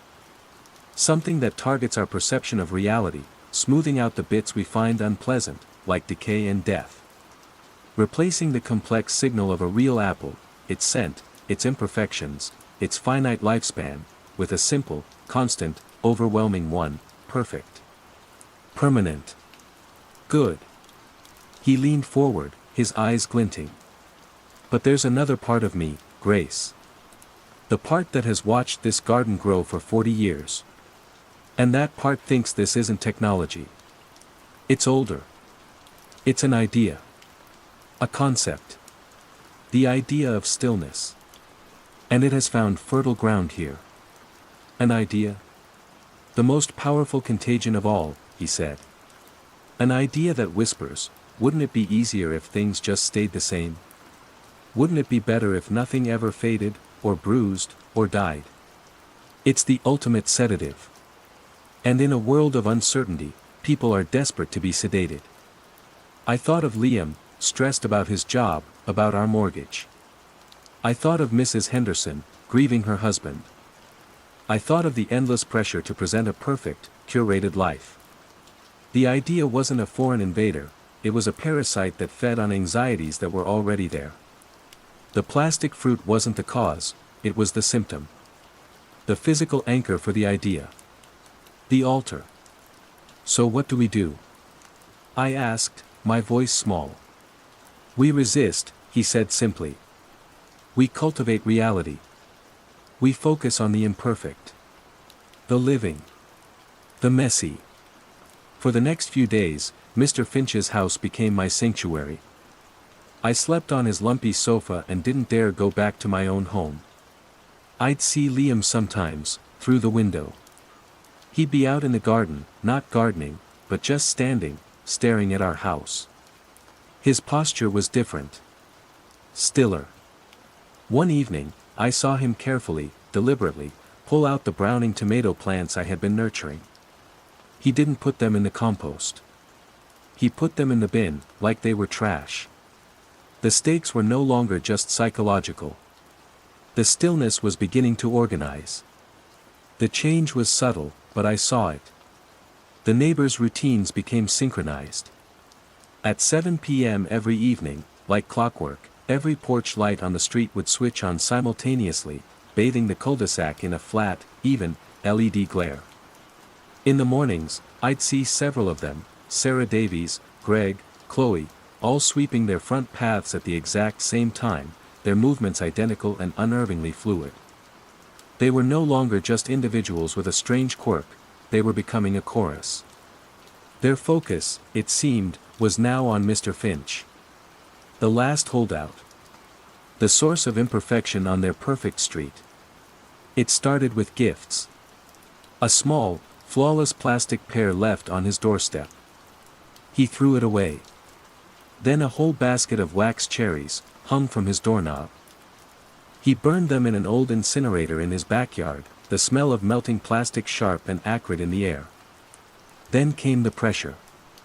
Sarah Davies and Greg came to his door one afternoon while I hid in the kitchen, peering through the gap in the door. "Alistair," Sarah said, her voice dripping with sweet concern. "We're worried about you. Your garden is so chaotic. It must be stressful to manage." "I enjoy it, Sarah," Mr. Finch said, his voice firm, his body blocking the doorway. "But it's not stable," Greg added, his gaze flat and empty. "It's full of rot. Of pests. It's an unhealthy influence. We could help you. We could help you make it clean." "My garden is fine," Mr. Finch said, his knuckles white on the doorframe. "Now if you'll excuse me." He shut the door on their smiling, unblinking faces. But I could see the encounter had shaken him. He was an old man, and he was alone, but for me. And I was just a terrified student. The alliance, my only lifeline, was being tested. I saw the strain in his face, the way he started double-checking the locks. He began talking to himself more, muttering about nitrogen cycles and the importance of mycorrhizal fungi, as if reciting a catechism against their creed of sterility. The turning point for Alistair came a week later. The council sent a letter. I saw him read it, his face turning ashen. A complaint had been filed. Multiple complaints, in fact. His garden was a noxious weed habitat and a fire hazard. He was ordered to clear it to meet community standards, or face a significant fine. "They're using the rules against me," he whispered, the letter trembling in his hand. "The world's own mundane machinery.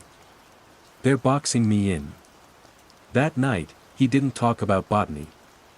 He just sat in his armchair, staring at a patch of damp on the ceiling. He looked old. He looked defeated. The next morning, I woke up to a strange sound. A low, tuneless humming, coming from outside. I crept to the window. Nearly everyone from the street was there. Liam. Sarah Davies. Greg. Chloe. Mrs. Henderson. They stood in a loose semicircle on the pavement outside Mr. Finch's house. They weren't holding signs or shouting. They were just standing there. And humming. A single, monotonous, resonant note that seemed to vibrate in my teeth. And at their feet, on the pavement, they had laid out their fruit bowls. A dozen of them, maybe more. A silent, colorful, terrible offering. A siege of stillness. I looked for Alistair. I found him in his kitchen, staring out the window at them. His face was pale. "Alistair?" I said softly. He didn't turn. "So much effort," he murmured. "All that weeding. All that watering. And for what? It just dies anyway." It's all so messy. A cold dread unlike anything I had felt before seized me. It was the language of the still life. The words of defeat. He turned to face me. His eyes were tired, so tired. But behind the exhaustion, a new serenity was dawning. A placid calm. Perhaps they have a point, Grace, he said, his voice smooth and even. It would be so much easier to just let it be. Clean. Quiet. Permanent. On his kitchen counter, where a bowl of his own lumpy, scarred lemons had sat yesterday, was a single, perfect plastic pear. The one that had been left on his doorstep. He must have retrieved it from the bin. He reached out and stroked its waxy skin, his movements slow, reverent. Alistair, no, I begged, tears welling in my eyes. Don't. Remember the mess. Remember the life. He smiled at me. It was a gentle, pitying smile. And as he smiled, his eyes stopped blinking. It doesn't have to be a struggle anymore, my dear, he said. My ally was gone. The fortress had fallen from within. The humming from outside continued, a victorious, monotonous drone. I was alone in the last bastion of reality, and its king had just surrendered. The contagion was not a psychic attack that could be repelled. It was a promise of peace that, sooner or later, everyone chose to accept. Underscore underscore underscore underscore underscore underscore underscore underscore underscore underscore underscore underscore underscore underscore underscore underscore